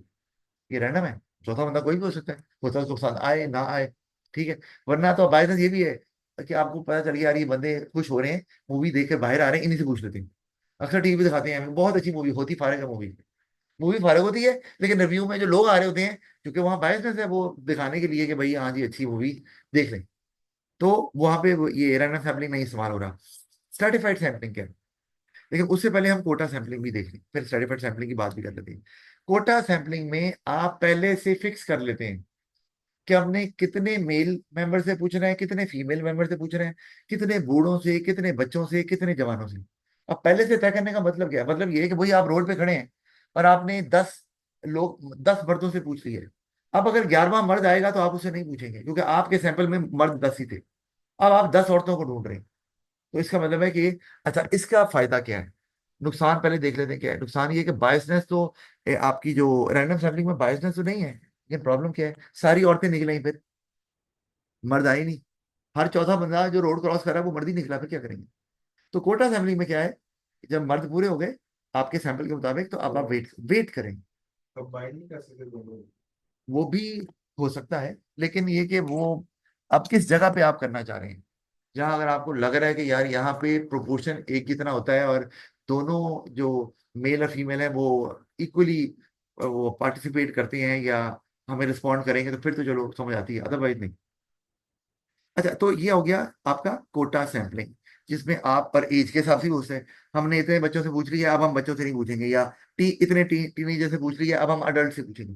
कोटा सैंपलिंग में तो ये उस लिहाज से रैंडम सैंपलिंग से ज्यादा बेहतर हो गया। ठीक है, लेकिन इसमें बायसनेस आ सकती है यार। अगर और फीमेल से ही पूछ रहे हैं तो यार हम वो जो मॉडर्न खवातीन है ना उनसे पूछ लेते हैं, उनको बात करने में कोई प्रॉब्लम नहीं। तो ये बायसनेस तो आ रही है, लेकिन ये कि आप जो पॉपुलेशन में प्रोपोर्शन है, एज के हिसाब से, जेंडर के हिसाब से, इवन इनकम लेवल के हिसाब से, लाइफस्टाइल के हिसाब से, वही आपकी सैंपल में भी आएगा। जैसे मैंने कहा कि अगर 40 आपके परसेंट मर्द हैं लाहौर में और 60% औरतें हैं, तो आप अपने कोटा सैंपलिंग में पहले से ही कह देंगे भाई जितने भी लोगों से पूछना है 40% मर्द होंगे, 60% औरतें होंगी। तो इसका मतलब है आप जो है ये वही प्रोपोर्शन को जो फॉलो करेंगे तो ये ज्यादा अच्छे से रिप्रेजेंट कर पाएगा, अगर इसमें बायस्डनेस नहीं है तो। अदरवाइज तो प्रॉब्लम आएगा इसके अंदर। अच्छा, अब हम साथ ही बात कर लेते हैं स्ट्रेटिफाइड सैम्पलिंग की भी। उसमें क्या होता है कि आप, जैसे कि आप पूछ रहे हैं, आप कोई प्रोडक्ट बना रहे हैं हाई क्वालिटी, तो हाई क्वालिटी प्रोडक्ट आपने कहा मीनों से पूछ रहे हैं, आप डिफेंस चले गए वहां जाके पूछ रहे हैं, या गुलबर्ग चले गए वहां जाके पूछ रहे हैं। अब वहां के लोगों का थॉट प्रोसेस डिफरेंट है, मेंटेलिटी डिफरेंट है। जो अब फर्ज किया जो टाउन में वो बंदा रह रहा है, शायद वो डीएचए के बंदे से ज्यादा अमीर भी हो, लेकिन वो जोहर टाउन में रह रहा है तो कोई वजह है, और जो डीएचए में रह रहा है उसकी भी कोई वजह है। जो डीएचए वाला है उसका लाइफस्टाइल डिफरेंट होगा, चाहे इनकम रिलेटिवली थोड़ी सी वो कम अमीर भी हो थोड़ा सा, बट डीएचए में रह ही रहे हैं, स्टेटस है इसलिए रह रहे हैं। और जो टाउन में रह रहा है उसको मैटर नहीं कर रहा है इस चीज में। इसका मतलब है अमीर जो है ना उनका भी बिहेवियर डिफरेंट होता है, बाइंग पैटर्न डिफरेंट होता है। तो इसका मतलब अगर आप एक ही जगह के लोगों से पूछने शुरू कर देंगे तो हो सकता है मोरलेस आपको सेम रिस्पॉन्स मिले, और आप वो जब प्रोडक्ट बना लें तो वहां के लोग तो ले लें, बाकी लोग ना लें। आपने अगर सब अमीरों के लिए बनाया ना लाहौर के, सारी डिफेंस के अमीरों के लिए थोड़ी बनाया आपने, या गुलबर्ग के अमीरों के लिए थोड़ी बनाया। तो फिर आप स्ट्रेटिफाइड फैमिली में क्या करते हैं कि आप, ये निकला स्ट्रेटा से और स्ट्रेटम, ये ना टर्म इस्तेमाल होती है। जैसे हम कहते हैं स्टेडियम, तो स्टेडियम जो है ना ये एक सिंगुलर है, और हम जमा क्या करते हैं स्टेडियम्स, है ना, जबकि स्टेडियम जमा है ही नहीं, जमा है स्टेडिया। जिस तरह बैक्टीरिया होता है, बैक्टीरिया प्लूरल है, तो सिंगुलर क्या होता है बैक्टीरियम। इसी तरह क्राइटेरिया, हम बड़ा बोलते हैं यार ये क्या क्राइटेरिया हुआ, क्राइटेरिया प्लूरल है, क्राइटेरियन सिंगुलर है। इसी तरह से आपका जो ये स्ट्रेटिफाइड जिस वर्ड से निकला है वो है स्ट्रेटम या स्ट्रेटा। स्ट्रेटम सिंगुलर है और स्ट्रेटा है ज्यादा। तो आप चाह रहे हैं, आप डिफरेंट ग्रुप्स बना रहे हैं क्या, ये डीएचए के लोग, ये गुलबर्ग के लोग, ये जोह टाउन के लोग, आप इस ये कैंट के लोग, वाबा टाउन के, जो अमीरों की बात कर रहे हैं। तो अब उससे फायदा ये हो रहा है कि आपको हर तरह के लोग जो हर तरह से मुराद है, इनकम लेवल तो उनकी ज्यादा है, लेकिन डिफरेंट तरह की मेंटालिटी रखने वाले लोग सब आप अपने सैंपल में कंसिडर कर रहे हैं। तो ये अब जब आपने ये ग्रुप बना लिया, अब आपके ऊपर है वहां पे आप रैंडम इस्तेमाल कर रहे हैं सैम्पलिंग या कोटा इस्तेमाल कर रहे हैं, ये आपके ऊपर है। यानी कि स्ट्रेटिफाइड सैम्पलिंग ऐसा खुद कोई मेथड नहीं है, सिर्फ आप उसमें ये करते हैं एक्यूरेसी के लिए कि ग्रुप्स बना दिए, एक ही जगह पे जाके सारे लोगों से नहीं पूछ लिया। तो ये ज्यादा एक्यूरेट हमें नजर आता है अगर आपने पूरे उस रीजन को टारगेट करना है तो। अच्छा, फिर इसमें एक ना मैंने टर्म इस्तेमाल की हुई है, नोट भी लिखा हुआ है, सैम्पलिंग एरर्स। सैम्पलिंग एरर पता क्या होता है, कि जब आपके सैंपल में जो लोग मौजूद हैं उनका प्रोपोर्शन वो वाला नहीं है जो कि आपकी टारगेट पॉपुलेशन में है।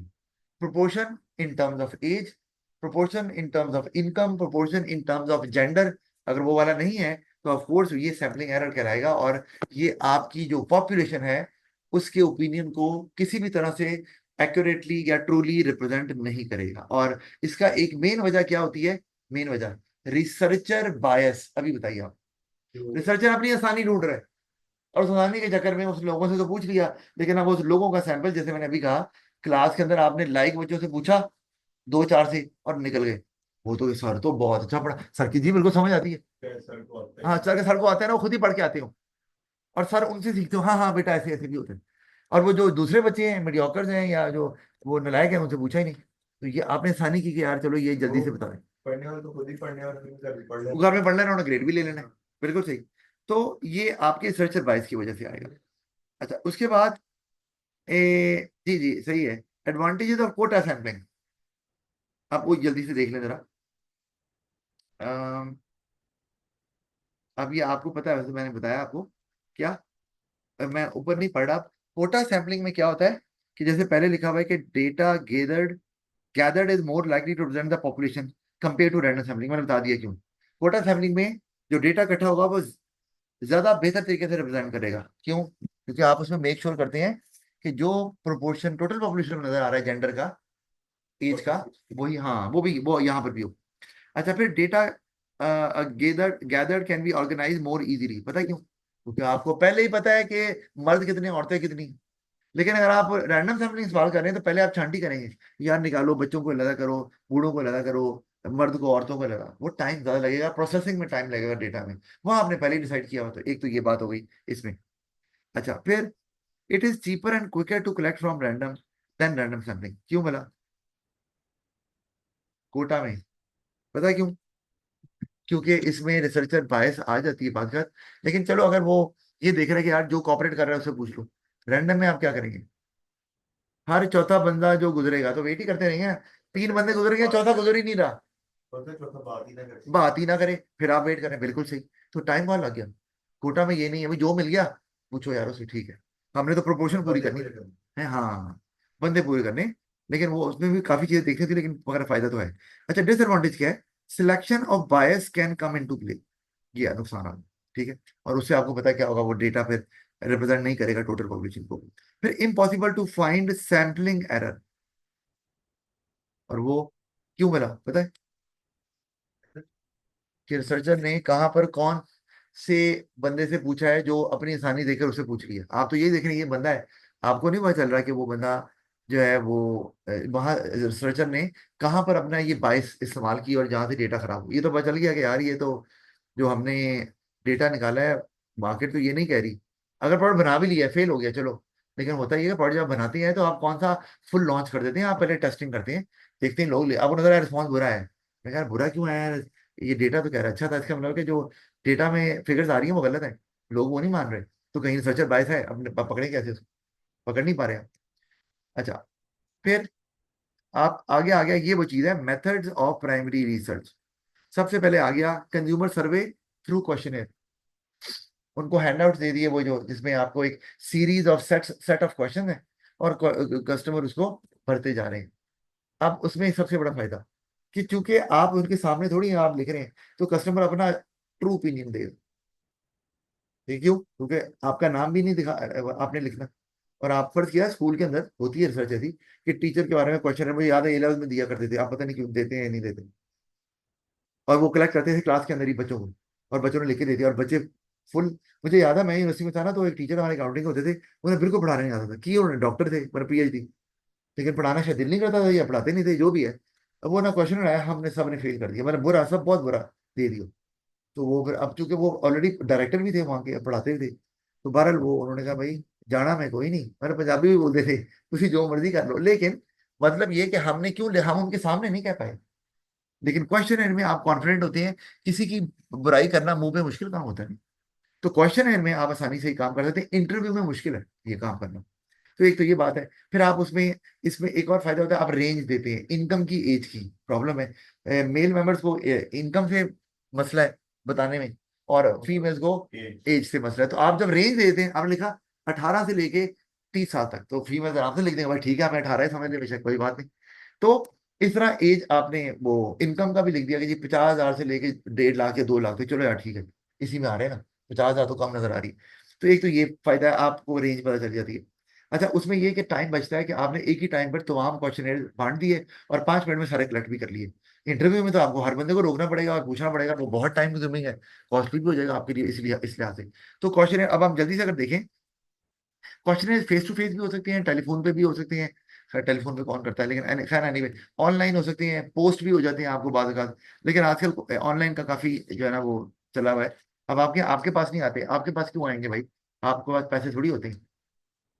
लेकिन मैंने भरे में, मुझे पता है कैसे किए जाते हैं। तो इंस्टा पर आ जाओ। हाँ वहां पे भी आ जाता है, बिल्कुल सही। अच्छा, relatively quick to collect information from large number पे बता दिया क्यों, क्योंकि एक ही टाइम पर सब लोगों ने फिल करना है। Detailed qualitative information can be obtain. Qualitative मतलब आपके क्वेश्चन में लिखा होता है कि आप ये ब्रांड अगर पसंद करते हैं तो क्यों कर रहे हैं, या what would which is the most favourite feature you would like to have in your car. और नीचे आपने लिख दिया स्पीड या कंफर्ट या जो भी आप लिखना है। तो आपको पता चला ये आपको क्वालिटेटिव इन्फॉर्मेशन थी।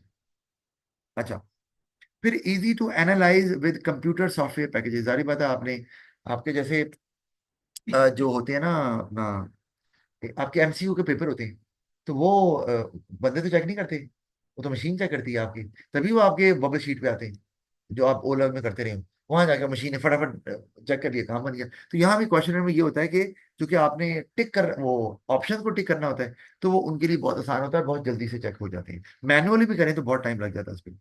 अच्छा, तो एक तो ये फायदा हो गया। हाँ लेकिन ये है कि उसमें जो क्वेश्चन ओपन एंडेड होते हैं, आपको फर्क पता होना चाहिए क्लोज एंडेड में और ओपन एंडेड क्वेश्चन में क्या फर्क है, बता दो जल्दी से।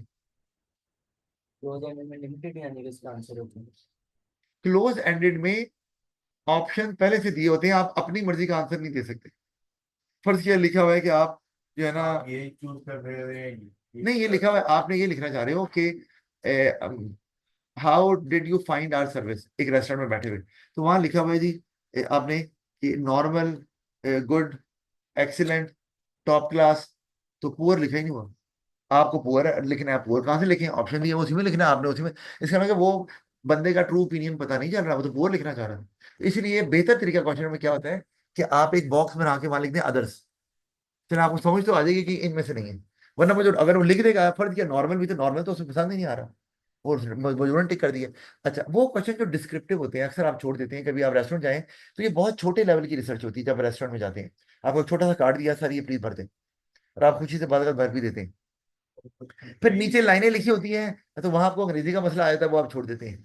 तो आप कहते हैं बस जहाँ ऑप्शन है वहां टिक कर दें। तो नीचे जहां लिखा था ना एनी सजेशन, उसको बोलते हैं ओपन एंडेड। आप अपनी मर्जी से कुछ भी लिख सकते हैं, जो भी आप चाह रहे हैं। तो क्वेश्चनर के अंदर वो पार्ट भी होता है, लेकिन उसमें एक आध क्वेश्चन से ज्यादा नहीं होना चाहिए। तो लोगों के पास इतना वेला टाइम नहीं होता कि वो उसको भरने लग जाए, पेपर थोड़ी ना दे रहे हैं। लेकिन होना जरूर चाहिए। और क्वेश्चनर में वैसे भी आपके 10 से 12 क्वेश्चन होने चाहिए।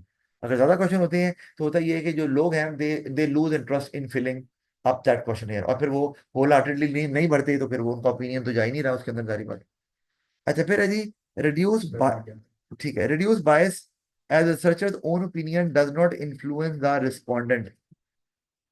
ये भी आ गया क्वेश्चन में। रिसर्चर बायस क्या है, नहीं होती इसमें, क्यों बोला रिसर्चर बायस, पता क्या है, अब ये सुनो। एक तो वो देखा ना कि सैंपल सिलेक्ट करते हुए, एक है आपने कहा अच्छा यार आप ये बताओ आप सॉफ्ट ड्रिंक कौन सी पसंद करते हो, जैसे यार आजकल ये कोला नेक्स्ट जो है ना वो लोग काफी ले रहे हैं और इन हुआ हुआ है आजकल। अब आपने तो खुद ही नाम दे दिया ना उसे, आप चाह रहे हो उसे गाइड कर रहे हो कि भाई कोला नेक्स्ट ही बोल दे। अगर वो सॉफ्ट ड्रिंक पीता ही नहीं है और उसे नहीं पता, तो उसे कोई नाम देने में नहीं आ रहा, हाँ हाँ जी जी जी कोला नेक्स्ट, इसका मतलब है कि आपने उसको मिसलीड किया है, बल्कि आपने उसको गाइड किया है। तो ये जो आप कर रहे हैं ये रिसर्चर बायस कराएगी, और उसका ओपिनियन तो आ ही नहीं रहा। तो ये क्वेश्चन में नहीं हो सकता। क्वेश्चन में तो वो अकेले में चुप करके क्वेश्चन भर रहा है, आप तो उसको कुछ फीड नहीं कर सकते कि भी ये कर या ना कर। तो अच्छा, उसके बाद फिर हमारे पास आ जाते हैं जी डिसएडवांटेजेस। वो क्या है, questionnaires are standardised so may not be understood all in the way, क्योंकि वो एक स्टैंडर्ड फॉर्म में लिखे जाते हैं। इसीलिए कहते हैं कई दफा पेपर में जब क्वेश्चन आता है तो समझ नहीं आ रही सर ये लिखा क्या हुआ है, क्या कह रहा है, आसान लफ्जों में बोले। क्योंकि जब आप लिखते हैं कोई चीज फॉर्मल लैंग्वेज में, तो वो एक स्टैंडर्ड तरीका होता है लिखने का। दूसरी का बात कर, किताबों में कोई चीज लिखी होती है समझ नहीं आती, तो टीचर उसको आराम से आपको एक्सप्लेन कर रहे होते हैं आम वर्ड में, तो वो एक कोई स्टैंडर्ड फॉर्म में कोई सेंटेंस लिखा वो नहीं समझ आया आपको, या आपको वो समझ नहीं आया जो वो मांग रहे थे, और आपने फिर गलत ऑप्शन उसको चूंकि मिसअंडरस्टूड किया और गलत लिख दिया आपने, तो इससे भी आपका ओपिनियन पता नहीं चलेगा। अच्छा, ओपन एंडेड क्वेश्चन मैंने लिखा है वो अगर वो से बहुत डेटा आपको इकट्ठा तो हो जाता है, लेकिन ये टाइम फिर लेगा आपका, और लोगों के पास टाइम होता नहीं है, या तो वो भरेंगे ही नहीं, और भरेंगे तो फिर वो हाँ ऐसे हाँ फिल आउट ही नहीं करेंगे, तो फिर आपको वो ओपिनियन का पता नहीं चलेगा। फिर रिस्पॉन्डेंट्स में फिल तक, अच्छा जुबानी बताना आसान है, मैं आपको कहूँ चलो जुबानी बता दो, अब मैं कहूँ चलो बेटा लिख के दिखाओ, और सर लिखना कहाँ से, अब जुबानी ये ऐसे ही है ना, ह्यूमन नेचर है। तो वहां पर भी वो फिर लोग वो वाला अगर ज्यादा ओपन एंडेड क्वेश्चन है, 2 3 4 है, तो वो लोग फिल नहीं करेंगे। अच्छा, फिर रेस्पोंडेंट्स में fill the question unwillingly if it is lengthy, तो वही मैंने कहा 10 से 12 से ज्यादा क्वेश्चन नहीं होने चाहिए। फिर it offers limited choice to answer the questions if the right option is not available, मैंने आपको बता दिया, क्योंकि उसमें क्लोज एंडेड अगर क्वेश्चन है तो आपको या तो सारे पॉसिबल आंसर देने हैं, जो कि नॉर्मली बड़ा मुश्किल होता है, या आपको एक अलग से ऑप्शन दे देना अदर्स का, कि आपको इन ऑप्शन में से कोई पसंद नहीं है और वो अदर्स वाला था, या उस बॉक्स में लिख दें कि योर ऑप्शन, तो वो उसमें अपना ऑप्शन डाल सकता है, फिर ये कर सकते हैं, अदरवाइज ये प्रॉब्लम रहेगी। अच्छा, फिर कंज्यूमर सर्वे थ्रू इंटरव्यू, इंटरव्यू क्या है, आप जुबानी पूछ रहे हैं, तो अब इसमें फायदा क्या है, सबसे बड़ा फायदा ये है कि जब आप पूछ रहे हैं तो उसको समझ नहीं आ रही, तो आप रीफ्रेज कर सकते हैं अपने क्वेश्चन, कि मुझे समझ नहीं आई, फिर वो ज्यादा अटेंटिव होगा क्योंकि उसके जवाब देना है, तो वो भरते हुए चलो यार टिक लगाओ जल्दी से, क्वेश्चन में तो यही होता है, कई लोग कर सकते हैं, इसमें नहीं है, क्योंकि आप सीरियसली क्वेश्चन पूछ रहे हैं तो उसके जवाब भी कोई फनी सा आंसर वो दे नहीं सकता, उसकी अपनी बेइज्जती हो जाएगी ना, क्वेश्चन में तो दे सकते हैं फिर भी। तो एक तो वो है, वो रिस्पोंडेंट जो है वो भी सीरियस होगा और आपको प्रॉपर एक तो एक्टिवली पार्टिसिपेट करेगा उसके अंदर, और ओपिनियन भी सही देने की कोशिश करेगा। अच्छा, फिर लेकिन नुकसान ये है कि वो शायद बुराई ना करे, किसी अगर ब्रांड के बारे में आप पूछना चाह रहे हैं मौके पे, लेकिन उसे पसंद नहीं है, लेकिन फिर भी तारीफ कर रहा है, और उसकी वजह ये कि यार अच्छा मैं इस ब्रांड की तारीफ कर रहा हूँ, कल को मुझे डिस्काउंट मिल जाएगा, ऐसा भी हो सकता है कि मैं ब्रांड के बारे में बता रहा हूँ, तो कल मैंने देखे ये आपकी प्रमोशन भी की है तो मुझे वो दें, तो उस चक्कर में भी बाद का लोग जो है वो अनड्यू जो फेवर है ना वो दे देते हैं उस ब्रांड को भी। क्वेश्चन इंटरव्यू के केस में इंटरव्यू एक्सपेंसिव भी है, कॉस्टली तो है, टाइम कंज्यूमिंग, आपको रिकॉर्ड करना है इंटरव्यू, सारी बात है, फिर टाइम कंज्यूमिंग तो हो गई, हर बंदे से आप पूछ रहे हैं उसके अंदर। अब इसके एडवांटेज जरा जल्दी से मैं बोल देता हूँ। क्वेश्चन कैन बी रीफ्रेज्ड, कि आपको समझ आती है तो आप मिसअंडरस्टैंडिंग का कोई प्रॉब्लम नहीं है। Detailed information can be gathered, हाँ बिल्कुल, आप क्योंकि क्वेश्चन में तो नॉर्मली जो क्वेश्चन होते हैं वो क्लोज एंडेड होते हैं, तो उसमें तो सिर्फ ऑप्शन से ही आपको लोग क्यों ले रहे हैं शायद उसके बारे में आपको डिटेल में पता ना चले, तो इसमें पता चल जाएगा, क्योंकि आप इसमें रीजन भी देंगे ना। मोर सुटेबल देन क्वेश्चन, वो लोग जो पढ़ नहीं सकते या पढ़ना चाहते नहीं है, तो उनके लिए इंटरव्यू बेस्ट है, क्योंकि आपकी सोसाइटी में पाकिस्तान में ले लें तो अनपढ़ लोग भी हैं, तो बाज़ अनपढ़ बिजनेसमैन भी तो होते हैं, अनपढ़ लोग अमीर भी तो होते हैं, तो फिर उनसे तो आपने पूछा ही नहीं, वो बनता है पूछना उससे, तो इसलिए फिर इंटरव्यू ज्यादा बेहतर रहेगा आपके लिए। अच्छा, फिर it produces a higher response rate than questionnaires, क्योंकि लोग जल्दी में कहते हैं चलो इंटरव्यू देंगे निकल जाएंगे, आपका टाइम ज्यादा लगेगा लेकिन लोगों का तो नहीं लगेगा, लोगों ने तो बोला 2 4 मिनट निकल गए, कोई प्रॉब्लम नहीं हुआ। तो फिर डिसएडवांटेज, अब मैं ना इस तरह ही मैच देखने जा रहा था पाकिस्तान न्यूजीलैंड का कदाफी स्टेडियम में, तो रास्ते में कोई टीवी चैनल वाले आए, तो उन्होंने एकदम से रोका, अब मैच का टाइम होता, लेकिन मुझे पता था कि भाई ये इंटरव्यू ले रहे हैं तो कितना एक आधा मिनट लग जाएगा, तो मैच शुरू होने तो 10 मिनट है, अगर मुझे कहते कि लिख के सर आप बताएं जरा कि क्या आप कमेंट करना चाह रहे हैं, तो वो मैं शायद इग्नोर ही कर देता, तो वो उसको मेरी फीडबैक मिल गई। अच्छा, अब it produces higher response rate than questionnaires, ये इस वजह से है, तो इसको आप डेवलप तो खुद ही करेंगे ना, रिस्पॉन्स रेट ज्यादा है, तो जितने ज्यादा लोग आपको ओपिनियन देंगे उतना ही आपके लिए कंक्लूड करना, डिसीजन लेना आसान हो जाएगा, और उस हिसाब से जब आप प्रोडक्ट बनाएंगे तो वो उतना ही प्रोडक्ट कामयाब होने के चांसेस भी ज्यादा हैं। अच्छा, डिसएडवांटेज में क्या है, वेरी टाइम कंज्यूमिंग, जारी बात है, और उससे क्या हो रहा है, इसको डेवलप कैसे करें, टाइम कंज्यूमिंग है तो इसके अंदर में रिसर्च में ज़्यादा टाइम लगेगा, डेटा ज़्यादा देर से एनालाइज करेंगे, और उतनी देर में जब तक आप प्रोडक्ट में इंप्रूवमेंट लेके आएंगे, आपका कॉम्पिटिटर प्रोडक्ट में इंप्रूवमेंट ले आएगा, आप फारिग हो जाएंगे। अब वो प्रोडक्ट पहले निकाल के ले आए तो लोगों ने तो ले लिया, अब वो आपसे क्यों लेंगे प्रोडक्ट, वो नहीं लेंगे। अच्छा, फिर इसके बाद आ गया large amount of data can be gathered interview के अंदर, सही है। फिर रिसर्च को क्या बोल के आपने अगर रिकॉर्ड कर रहे हैं तो मिल तो रहा है आपको। Researchers bias can influence the answer of yes, question में रिसर्चर बायस नहीं आती, क्योंकि आपसे बात थोड़ी कर रहे हैं इंटरव्यू में, कोई बंदा जो नॉलेजेबल नहीं भी है तो आपने खुद ही 2 4 ब्रांड के नाम ले दिया और उसने वही बोल दिया आगे से, तो किसी ने बास्किन रॉबिन के बारे में पूछ रहा है, उसने कहा बास्किन रॉबिन का अंदर भी नहीं गया हो कभी, हाँ हाँ जी बहुत अच्छी फ्लेवर जी, इसका टेस्ट ही बहुत अच्छा, तो बेला वजह बोल दिया आपने उसने, जबकि वो अफोर्ड ही नहीं करता। अच्छा, फिर कंज्यूमर पैनल क्या होता है, ये इसको भी देख लें हम।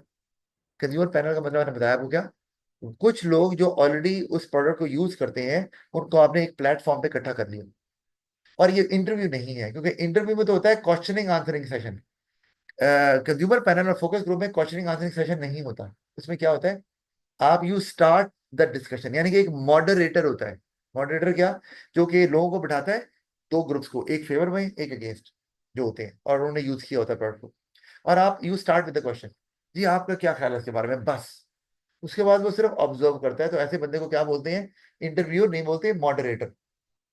तो वो अब जो पॉजिटिव साइड पे बैठे होते हैं वो उसके बारे में फायदे बताते हैं, दूसरे उसके उसको निगेट करते हैं, नुकसान बताते हैं, और इस तरह उनकी डिस्कशन शुरू हो जाती है। लेकिन इस ये है फोकस ग्रुप। लेकिन इसमें प्रॉब्लम है। प्रॉब्लम ये है, एक तो ये कि आपने लोगों को बुलाया, लोग नहीं आए उस दिन जो आपने टाइम दिया था। कोई बिस्किट चाय ऑफर कर सकते हैं, ठीक है, लेकिन नहीं आए।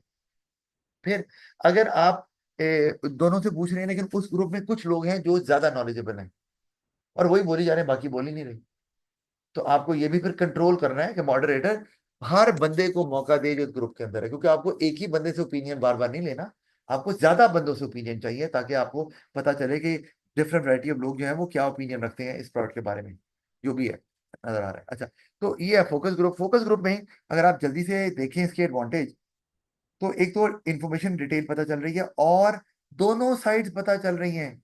इंटरव्यू में दोनों साइड पता नहीं चलती हैं आपको, और डिटेल में पता चल रही है। और बात का तो उसमें ये होता है कि लड़ाई शुरू हो गई ना दोनों में, तो वो और डीप जाना शुरू करते हैं, यार देखो इसमें ये मसला भी है, ये मसला भी, तो आपको और क्लियर पता चलना शुरू कर जाता है। अच्छा, फिर no need to find people to complete the survey, ये भी समझ आ रही है हमें। So less costly and time consuming. लोगों को फाइंड क्यों करना है, आपने पहले टाइम दिया और लोगों को पहुंच गए, आपने लिया, निकल गए, तो टाइम नहीं लगा आपका। अच्छा, फिर provide information about the reaction of consumers to design and message of the product. हाँ, कि आप वहां पर मौके पर लोगों को दिखा भी सकते हैं प्रोडक्ट, बात भी कर सकते हैं, तो वो फौरी तौर पर रिएक्शन जो उनका होता है, उनको आपको पता चल जाता है कि जी हाँ, हमने कल इस्तेमाल किया है और हम ऐसा समझ रहे हैं कि प्रोडक्ट इस तरह का है। अच्छा, फिर ना डिसएडवांटेज में अगर देखें तो responses of some people can be influenced by the answers of, मैंने बता दिया, आपको कुछ नहीं पता प्रोडक्ट के बारे में, लेकिन दूसरे ने बोला है कि कोई अच्छा है तो अच्छा, हाँ जी जी, अच्छा, बिल्कुल यही पॉइंट, मेरा भी यही पॉइंट है, तो उसका कोई फायदा नहीं है आपको। फिर may not be enough people to ask, some people may fail to attend the survey, ये मैं बता चुका हूँ। ग्रुप डिस्कशन में बिकम नॉन रेलिवेंट, अगर उनके दरमियान लड़ाई शुरू हो गई है, लड़ाई मतलब कि सिर्फ वो एक नीचा दिखाने के लिए आर्गुमेंट दे जा रहे हैं जो आर्गुमेंट बन ही नहीं रहा, यानी कि जो फ्लॉ एक प्रोडक्ट में है ही नहीं उसको भी फ्लॉ बनाकर पेश कर रहे हैं, और जो एक एडवांटेज है ही नहीं उसको भी एडवांटेज बनाकर पेश कर रहे हैं, तो ये फिर नहीं होना चाहिए। इसके लिए मॉडरेटर का रोल है कि वो एग्रेशन ना आने दे और हर बंदे को पार्टिसिपेट करने का मौका दे। अच्छा, ऑब्जर्वेशन क्या है? ऑब्जर्वेशन क्या होती है? स्कूल में भी होती रही क्लास ऑब्जर्वेशन है, क्या होती है वो?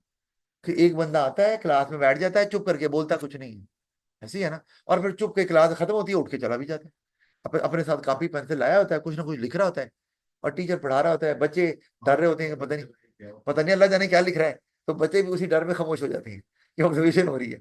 बहरहाल, इसी तरह बिजनेसेस भी ऑब्जर्वेशन करते हैं, भाई वो फलानी मार्केट जाए, वहां जाके देखे आए कि कॉस्मेटिक का कौन सा ब्रांड बिक रहा है, और कौन से लोग खरीद रहे हैं, और कितना बिक रहा है। तो आपने एक दिन के लिए अपना एम्प्लॉय को वहां भेज दिया, और वो ऑब्जर्व कर रहा है और देख रहा है कि लोग आ रहे हैं, खरीद रहे हैं, इतनी फीमेल्स आई हैं और ये ब्रांड लेके गई हैं, इतने मेल आए हैं, ये ब्रांड लेकर गए, फॉर एग्जाम्पल। अब ऑब्जर्वेशन जो है बहुत, ये cheapest way of market research है, प्राइमरी मार्केट रिसर्च। पैसे कहाँ लग रहे हैं? आपने अपने एम्प्लॉय को पैसे दिए हैं, जा, वो तो सैलरी पहले ही दे रहे हैं, चल जा भी देखिए, ऑब्जर्व ही करना है ना, उसमें कौन सी टेक्निकल एक्सपर्टीज चाहिए आपको। लेकिन नुकसान क्या है, पता नहीं चल रहा क्यों ले रहे हैं, ये तो पता चल रहा है ले रहे हैं, क्यों ले रहे हैं नहीं पता। इसका मतलब कि जो क्वालिटेटिव इन्फॉर्मेशन है वो आपको बिल्कुल पता नहीं चल रही, क्वांटिटेटिव इन्फॉर्मेशन जरूर पता चल रही है आपको, कि भाई कितने लोग ले रहे हैं, उससे आपको पता चल रहा है यार इसकी सेल पर डे इतनी होती है, तो इसका मतलब है इस तरह का प्रोडक्ट बनाया जा सकता है। तो एक ये प्रॉब्लम है, रीजन नहीं है। अच्छा, फिर अब अगर हम यहाँ देख लें तो, अच्छा, उसमें ये क्या है कि आप, सबसे बड़ा और इम्पोर्टेंट पॉइंट ये है कि आप लोगों की ओपिनियन पर रिलाई नहीं कर रहे, आप डायरेक्ट उस एक्शन को होता हुआ देख रहे हैं कि इतने लोग आए और वो एक्चुअली खरीद के गए, तो इससे ज्यादा रिलायबल सोर्स कौन सा हो? कोई भी नहीं। अगर हाँ, तो लोग झूठ बोल दें, फिर क्वेश्चन में झूठ अगर बोल, कोई बंदा उस राउंड में गए, किसमें? अगर कोई बंदा, जैसे मेरे साथ एक्सपीरियंस हो चुका है कि नेस्ले का जो एक हेड था, जो लाहौर का जो डील कर रहा था सारा, वो यहीं पे इन स्टोर, जो इन स्टोर पीछे वहां पे फिर रहा था। हाँ, तो वो पूछ सकता है, तो लोग, उसने रोके पूछा था, मैंने और कहा लोग आप ये बता रहे हैं, प्रोडक्ट क्यों तो खरीद रहे बिल्कुल सही है, तो कई लोग जो हैं वो, हाँ, क्यों खरीद रहे हैं, और वो बता रहे हैं जी इसलिए खरीद रहे हैं।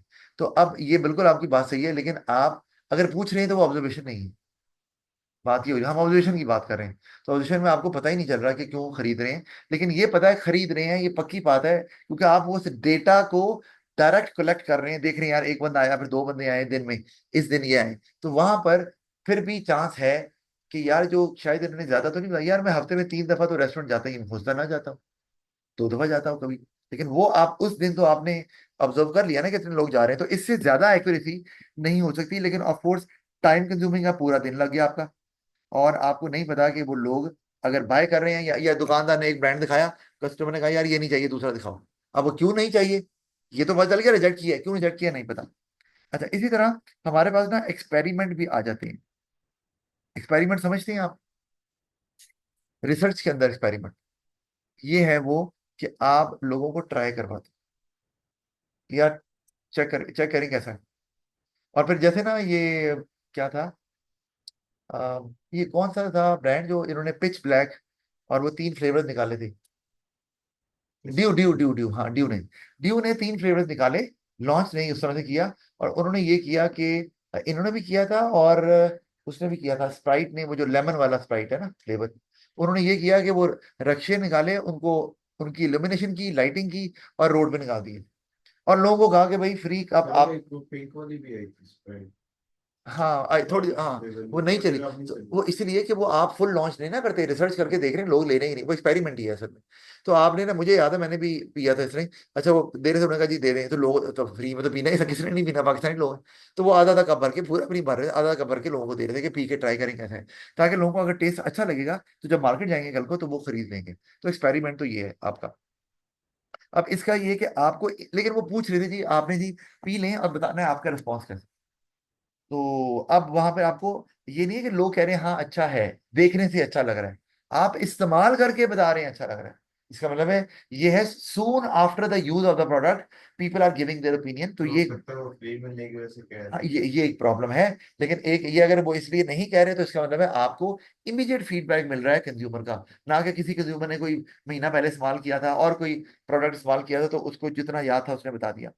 अच्छा, इससे प्रमोशन हो रही है, मुझे क्यों याद है, क्योंकि वो बत्तियों में घूम रहे हैं, ऐसे बत्तियां लगी हुई हैं और वो रक्शे या जो भी है वो घूम रहे हैं, तो लोगों अगर को, नहीं भी सही रहना चाहिए प्रोडक्ट, बट एडवर्टाइजमेंट तो होगी। बिल्कुल यही कह रहा हूँ। तो वो एक वे ऑफ प्रमोशन भी है आपकी, कि ये एक प्रोडक्ट लॉन्च होने लगा है, लॉन्च होने से पहले लोगों को पता चल गया ये आ रहा है मार्केट के अंदर, तो ये कर रहे हैं। तो वो ड्यू वालों ने 3 फ्लेवर निकाले थे, और उसमें वो एड में पूछते थे आप ये तीनों इस्तेमाल करें और हमें फीडबैक दें, बताएं कि ये इनमें से कौन सा अच्छा है।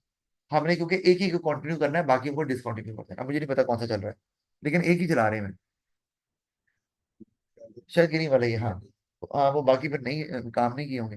अच्छा, तो फिर डिसएडवांटेज क्या है एक्सपेरिमेंट का, कई पोटेंशियल कस्टमर शायद ले ही ना, जो खरीदना चाहता है वो लाइन में पीछे लगा हुआ है, लोग पहले आगे जाके प्रोडक्ट सारे इस्तेमाल कर खत्म हो गए, अब जारी पता है वो एक्सपेरिमेंट में कितने के प्रोडक्ट रखेंगे, थोड़े ही रखेंगे। अब फर्क क्या, मुझे याद है मैं किसी एक स्टोर में गया तो वहां पे कोई नए नगट्स की कंपनी थी, वो ना नगट्स बकायदा फ्राई करके दे रहे थे लोग जो वहां पर लेने आए हुए थे ग्रोसरी आइटम्स, और थे कहाँ पर, उसी एरिया में जहाँ नगट्स मिलते हैं, कि लोग यहाँ आए हुए तो कोई इनमें से कोई तो लेके जाता हुआ, अब लोग बाय कर रहे हैं, मैं भी बाय कर रहा हूं, मैंने नगट्स लेने को नहीं थे, मैं कहा चलो खा तो ले। तो उसके बाद वो लोग जो पोटेंशियल बायर थे, जब तक उन तक पहुंचेंगे वो खत्म हो गया आपका प्रोडक्ट, तो उनको आपको ओपिनियन तो पता ही नहीं चला जिनका ओपिनियन लेना था, और ओपिनियन उनका ले लिया जो एक्चुअली पोटेंशियल बायर है ही नहीं उस चीज के।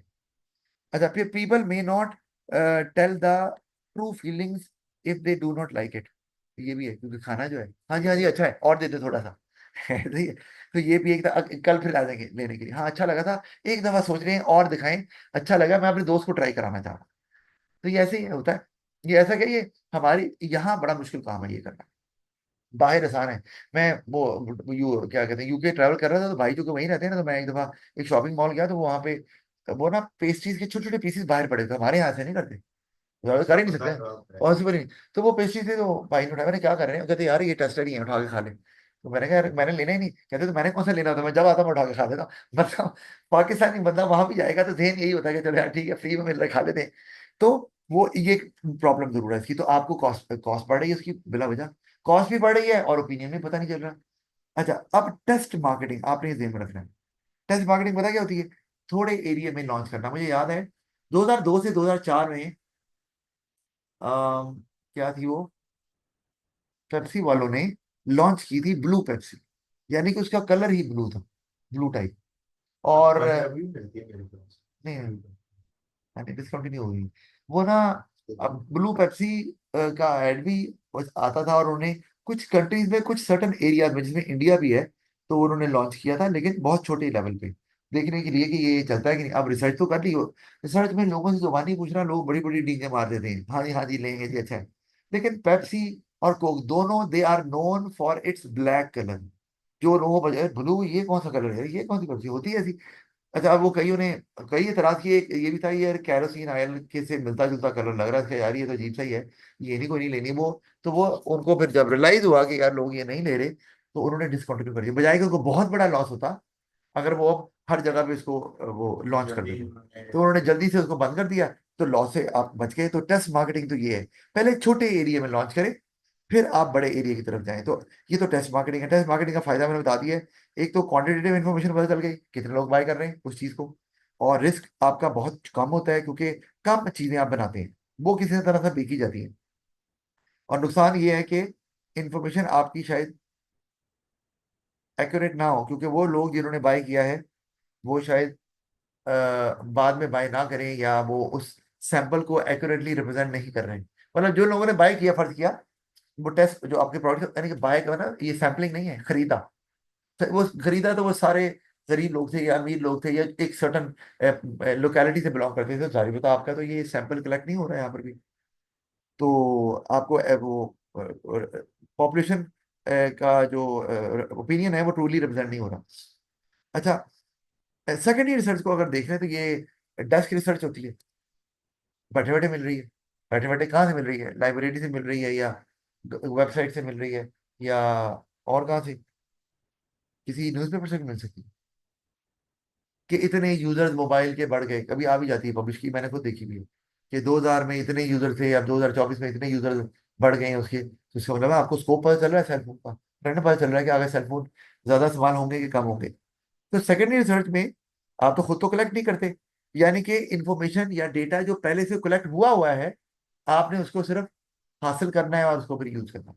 तो एक तो इंटरनल सोर्सेज है, वो क्या है, बिजनेस के अपनी कलेक्शन, वो कब होती है, सेल्स डिपार्टमेंट, बिजनेस की कोई दुकान है, वहां कितनी चीजें बिक रही हैं, एक महीने में जनवरी में कितनी चीजें बिकी हैं, तो डेटा इकट्ठा हो सकता है, आप ले सकते हैं वहां से। आपका कस्टमर सर्विस डिपार्टमेंट कितनी कंप्लेंट्स आई हैं और किस चीज की कंप्लेंट थी, ये भी रिसर्च ही हो रही है। अच्छा यार, ये इशू आ रहा है, इसको हम ठीक करते हैं। फिर सैमसंग, वो सैमसंग के साथ हुआ भी था, उनकी शायद कोई ना मोबाइल शायद फट फुट गया था, कुछ सीन हुआ था। तो उन्होंने फिर वो देखा भी, तो उन्होंने कहा जो बैटरी, वो चूंकि सैमसंग वाले बनाते नहीं थे, वो आउटसोर्स करते थे कहीं और से, तो फिर उन्होंने ये कहा कि ये बैटरी जो है ये कंपेटेबल नहीं थी, तो अब हम अपनी बैटरी सप्लायर चेंज कर रहे हैं, तो इंशाल्लाह ताला अब ये इशू नहीं आने वाला। तो उन्होंने ये नहीं कहा कि हमारा फोन में कोई गड़बड़ है, उन्होंने कहा वो बैटरी बनाने वाले का इशू था, तो अब हमने सप्लायर ही चेंज कर दिया, तो इशू नहीं होने वाला, हुआ भी नहीं आगे वैसे। अच्छा, फाइनेंस डिपार्टमेंट, उससे भी कलेक्ट कर सकते, क्या फाइनेंस डिपार्टमेंट से क्या कलेक्ट करना है, रेवेन्यू। रेवेन्यू कितना आ रहा है, कॉस्ट कितनी है। वो फाइनेंस या अकाउंटिंग डिपार्टमेंट ऑलमोस्ट एक ही होते हैं, तो आपको पता चल जाएगा कि इस साल या इस महीने में कितनी आपका रेवेन्यू आ रहा है, कितनी सेल्स हो रही है, कितना प्रॉफिट हो रहा है। और दूसरे हैं एक्सटर्नल सोर्सेज ऑफ इंफॉर्मेशन, वो क्या है,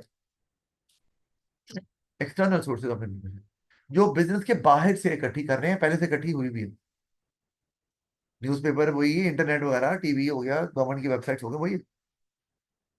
यहाँ लिखा हुआ है newspaper, government reports, internet, local libraries, specialist journal जहाँ रिसर्च एक्चुअली पब्लिश होती हैं, ट्रेड ऑर्गेनाइजेशन वो भी रिपोर्ट्स बनाते हैं, उनसे ले सकते हैं। मार्केट रिसर्च एजेंसीज, यानी कि कुछ ऐसे प्राइवेट इदारे होते हैं जो कि मार्केट का डेटा कलेक्ट करते रहते हैं, उनका काम होता है। और फिर क्या करते हैं वो, बेचते हैं लोग, जिस कंपनी को जो इन्फॉर्मेशन चाहिए वो कहते हैं जी ये नहीं, इन्फॉर्मेशन दे दिया, और उसके बदले में पैसे लेते हैं। तो ये आप कर सकते हैं काम। अच्छा, अब सवाल ये है कि प्राइमरी रिसर्च ज्यादा अच्छी होती है या सेकेंडरी रिसर्च अच्छी होती है, क्योंकि कौन सी अच्छी होती है। सेकेंडरी जो है वो थोड़ी सस्ती है, और जो प्राइमरी ऊपर महंगी है, लेकिन बिल्कुल। वो तो ये ना मैं ये लिखा हुआ है यहाँ पे, मैंने चूंकि सारी बातें इसमें की हुई हैं, तो मैं इस पे ज्यादा बात नहीं करूंगा। और यहाँ पे सारे आर्गुमेंट लिखे हुए हैं, जैसे प्राइमरी ज्यादा एक्सपेंसिव, टाइम कंज्यूमिंग है, सेकेंडरी नहीं होती। Primary research up to date होती है, रिलायबल होती है, रेलेवेंट, हाँ ये तीन वर्ड जरूर इंपॉर्टेंट है, रिलायबल, रेलेवेंट और up to date. Up to date तो समझ आती है कि आपको अभी की इंफॉर्मेशन पता चल रही है, अभी लोग क्या सोच रहे हैं।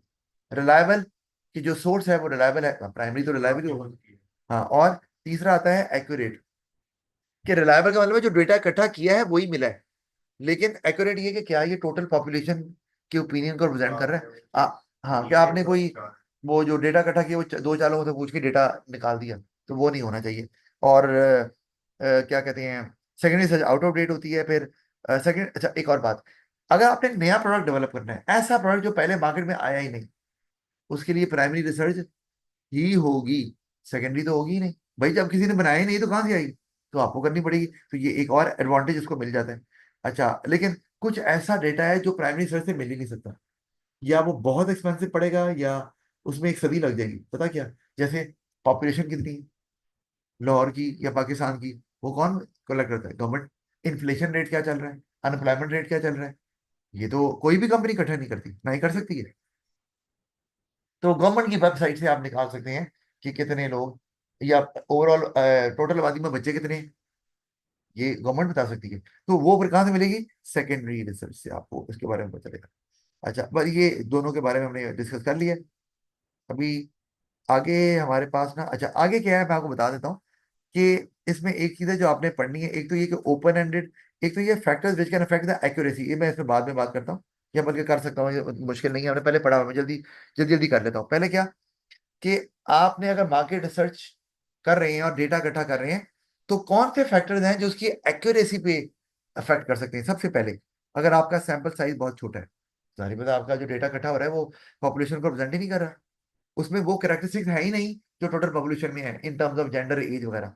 अच्छा, फिर जो आपने सोर्स इकट्ठा, जो सोर्स इस्तेमाल किया सेकेंडरी रिसर्च का, वो रिलायबल ही नहीं है, किसी ऐसी वेबसाइट से ले लिया है जो ऑथेंटिक नहीं है, तो आपका डेटा प्रॉब्लम आ जाएगी। अच्छा, जो क्वेश्चन में क्वेश्चन है वो वेल थॉट आउट नहीं है। वो क्या होते हैं, मतलब ये कि आप गाड़ी के बारे में पूछना चाह रहे हैं, गाड़ी में क्या फीचर्स होने चाहिए, तो आपने पूछा कि आप बताएं गाड़ी में क्या पसंद करते हैं, और नीचे कहीं जाके पूछ रहे हैं कि have you ever used a car, और वो कह रहा है नो, तो ऊपर वाले क्वेश्चन तो फारे हो गए सारे। भाई यूज ही नहीं किया तो वो लिख क्या रहा है? इसका मतलब आपका ऑर्डर, आपके जो क्वेश्चन है वो प्लान सही से करना है कि क्या ऑर्डर उनका होना चाहिए, ताकि आपको आपका ऑब्जेक्टिव आप मीट कर सकें। अच्छा, लैंग्वेज का इशू आ जाता है, आपको नहीं समझ आ रही तो डेटा इनएक्यूरेट होगा, उसका ओपिनियन नहीं है। इंटरव्यूअर बायस आ गई, वो मैं आपको बता चुका हूँ। क्वेश्चन बायस आ गई। अच्छा, दो चीजें, एक तो इंटरव्यूअर बायस है कि इंटरव्यूअर जान का आपको लीड कर रहा है कि यार ये इस वाले ब्रांड का नाम ले लो, और क्वेश्चन ने भी आपने लिख दिया अगर सच है ये ब्रांड, तो क्वेश्चन ने वही ब्रांड लिखना शुरू कर दिया, तो ये नहीं होना चाहिए। फिर sample may not have the exact characteristics, वो सैम्पलिंग बायस आ गया कि आपने जो इकट्ठा किया था उसकी बहुत सी वजह होती थी, खाली ये नहीं कि इंटरव्यू नहीं किया। भाई लोग कॉपरेट नहीं कर रहे, तो आपने कहा चलो यार आप कुछ तो पूछ रहे हैं, चलो अब नहीं है, मर्द खवातीन नहीं कर रही तो मर्दों से ही पूछ रहे हैं, अब वो क्या करें, उनका कसूर नहीं, ये इंटरव्यू बायस नहीं बोलेंगे। अच्छा, इसी तरह अगर आप क्वेश्चनर को डिजाइन कर रहे हैं, तो कौन सी चीजें हैं जिनको कंसिडर करना होता है, ये अगर देख लें कौन सी है। क्वेश्चनर शॉर्ट एंड क्लियर होने चाहिए, ताकि लोग पूरे फोकस के साथ उसको फिल करें। Question must follow a logical sequence, मैंने अभी बताया कि एक सीक्वेंस में स्टेप बाय स्टेप होना चाहिए। अवॉइड ओपन एंडेड क्वेश्चन, क्योंकि लोगों का टाइम नहीं होता। नॉट मोर देन 12 क्वेश्चन, लोग नहीं भरेंगे फोकस होके। For age and income always give range, क्योंकि लोग कभी भी अपनी सही एज और इनकम नहीं बताते। फिर do not lead the interview to an answer, हाँ कि बायस नहीं होना चाहिए। Order of the question should be logical, मैंने अभी बता दिया। Each question must serve some purpose, हर क्वेश्चन के पीछे कोई ऑब्जेक्टिव होना चाहिए है। और आखिरी चीज ये हम देख लेते हैं कि ओपन, बल्कि देख क्या लेते हैं, ये आपको पता ही है ओपन एंडेड और क्लोज एंडेड क्वेश्चन में क्या फर्क होता है, ये आपको ऑलरेडी पता ही है, ठीक है। ये आपको 2 नंबर का क्वेश्चन इस पे आ सकता है। आगे जो है वो इफेक्टिवनेस है, या आगे प्रेजेंटेशन है, इसको हम फिर कल कवर कर लेंगे, और ये हमारा चैप्टर भी खत्म हो जाएगा।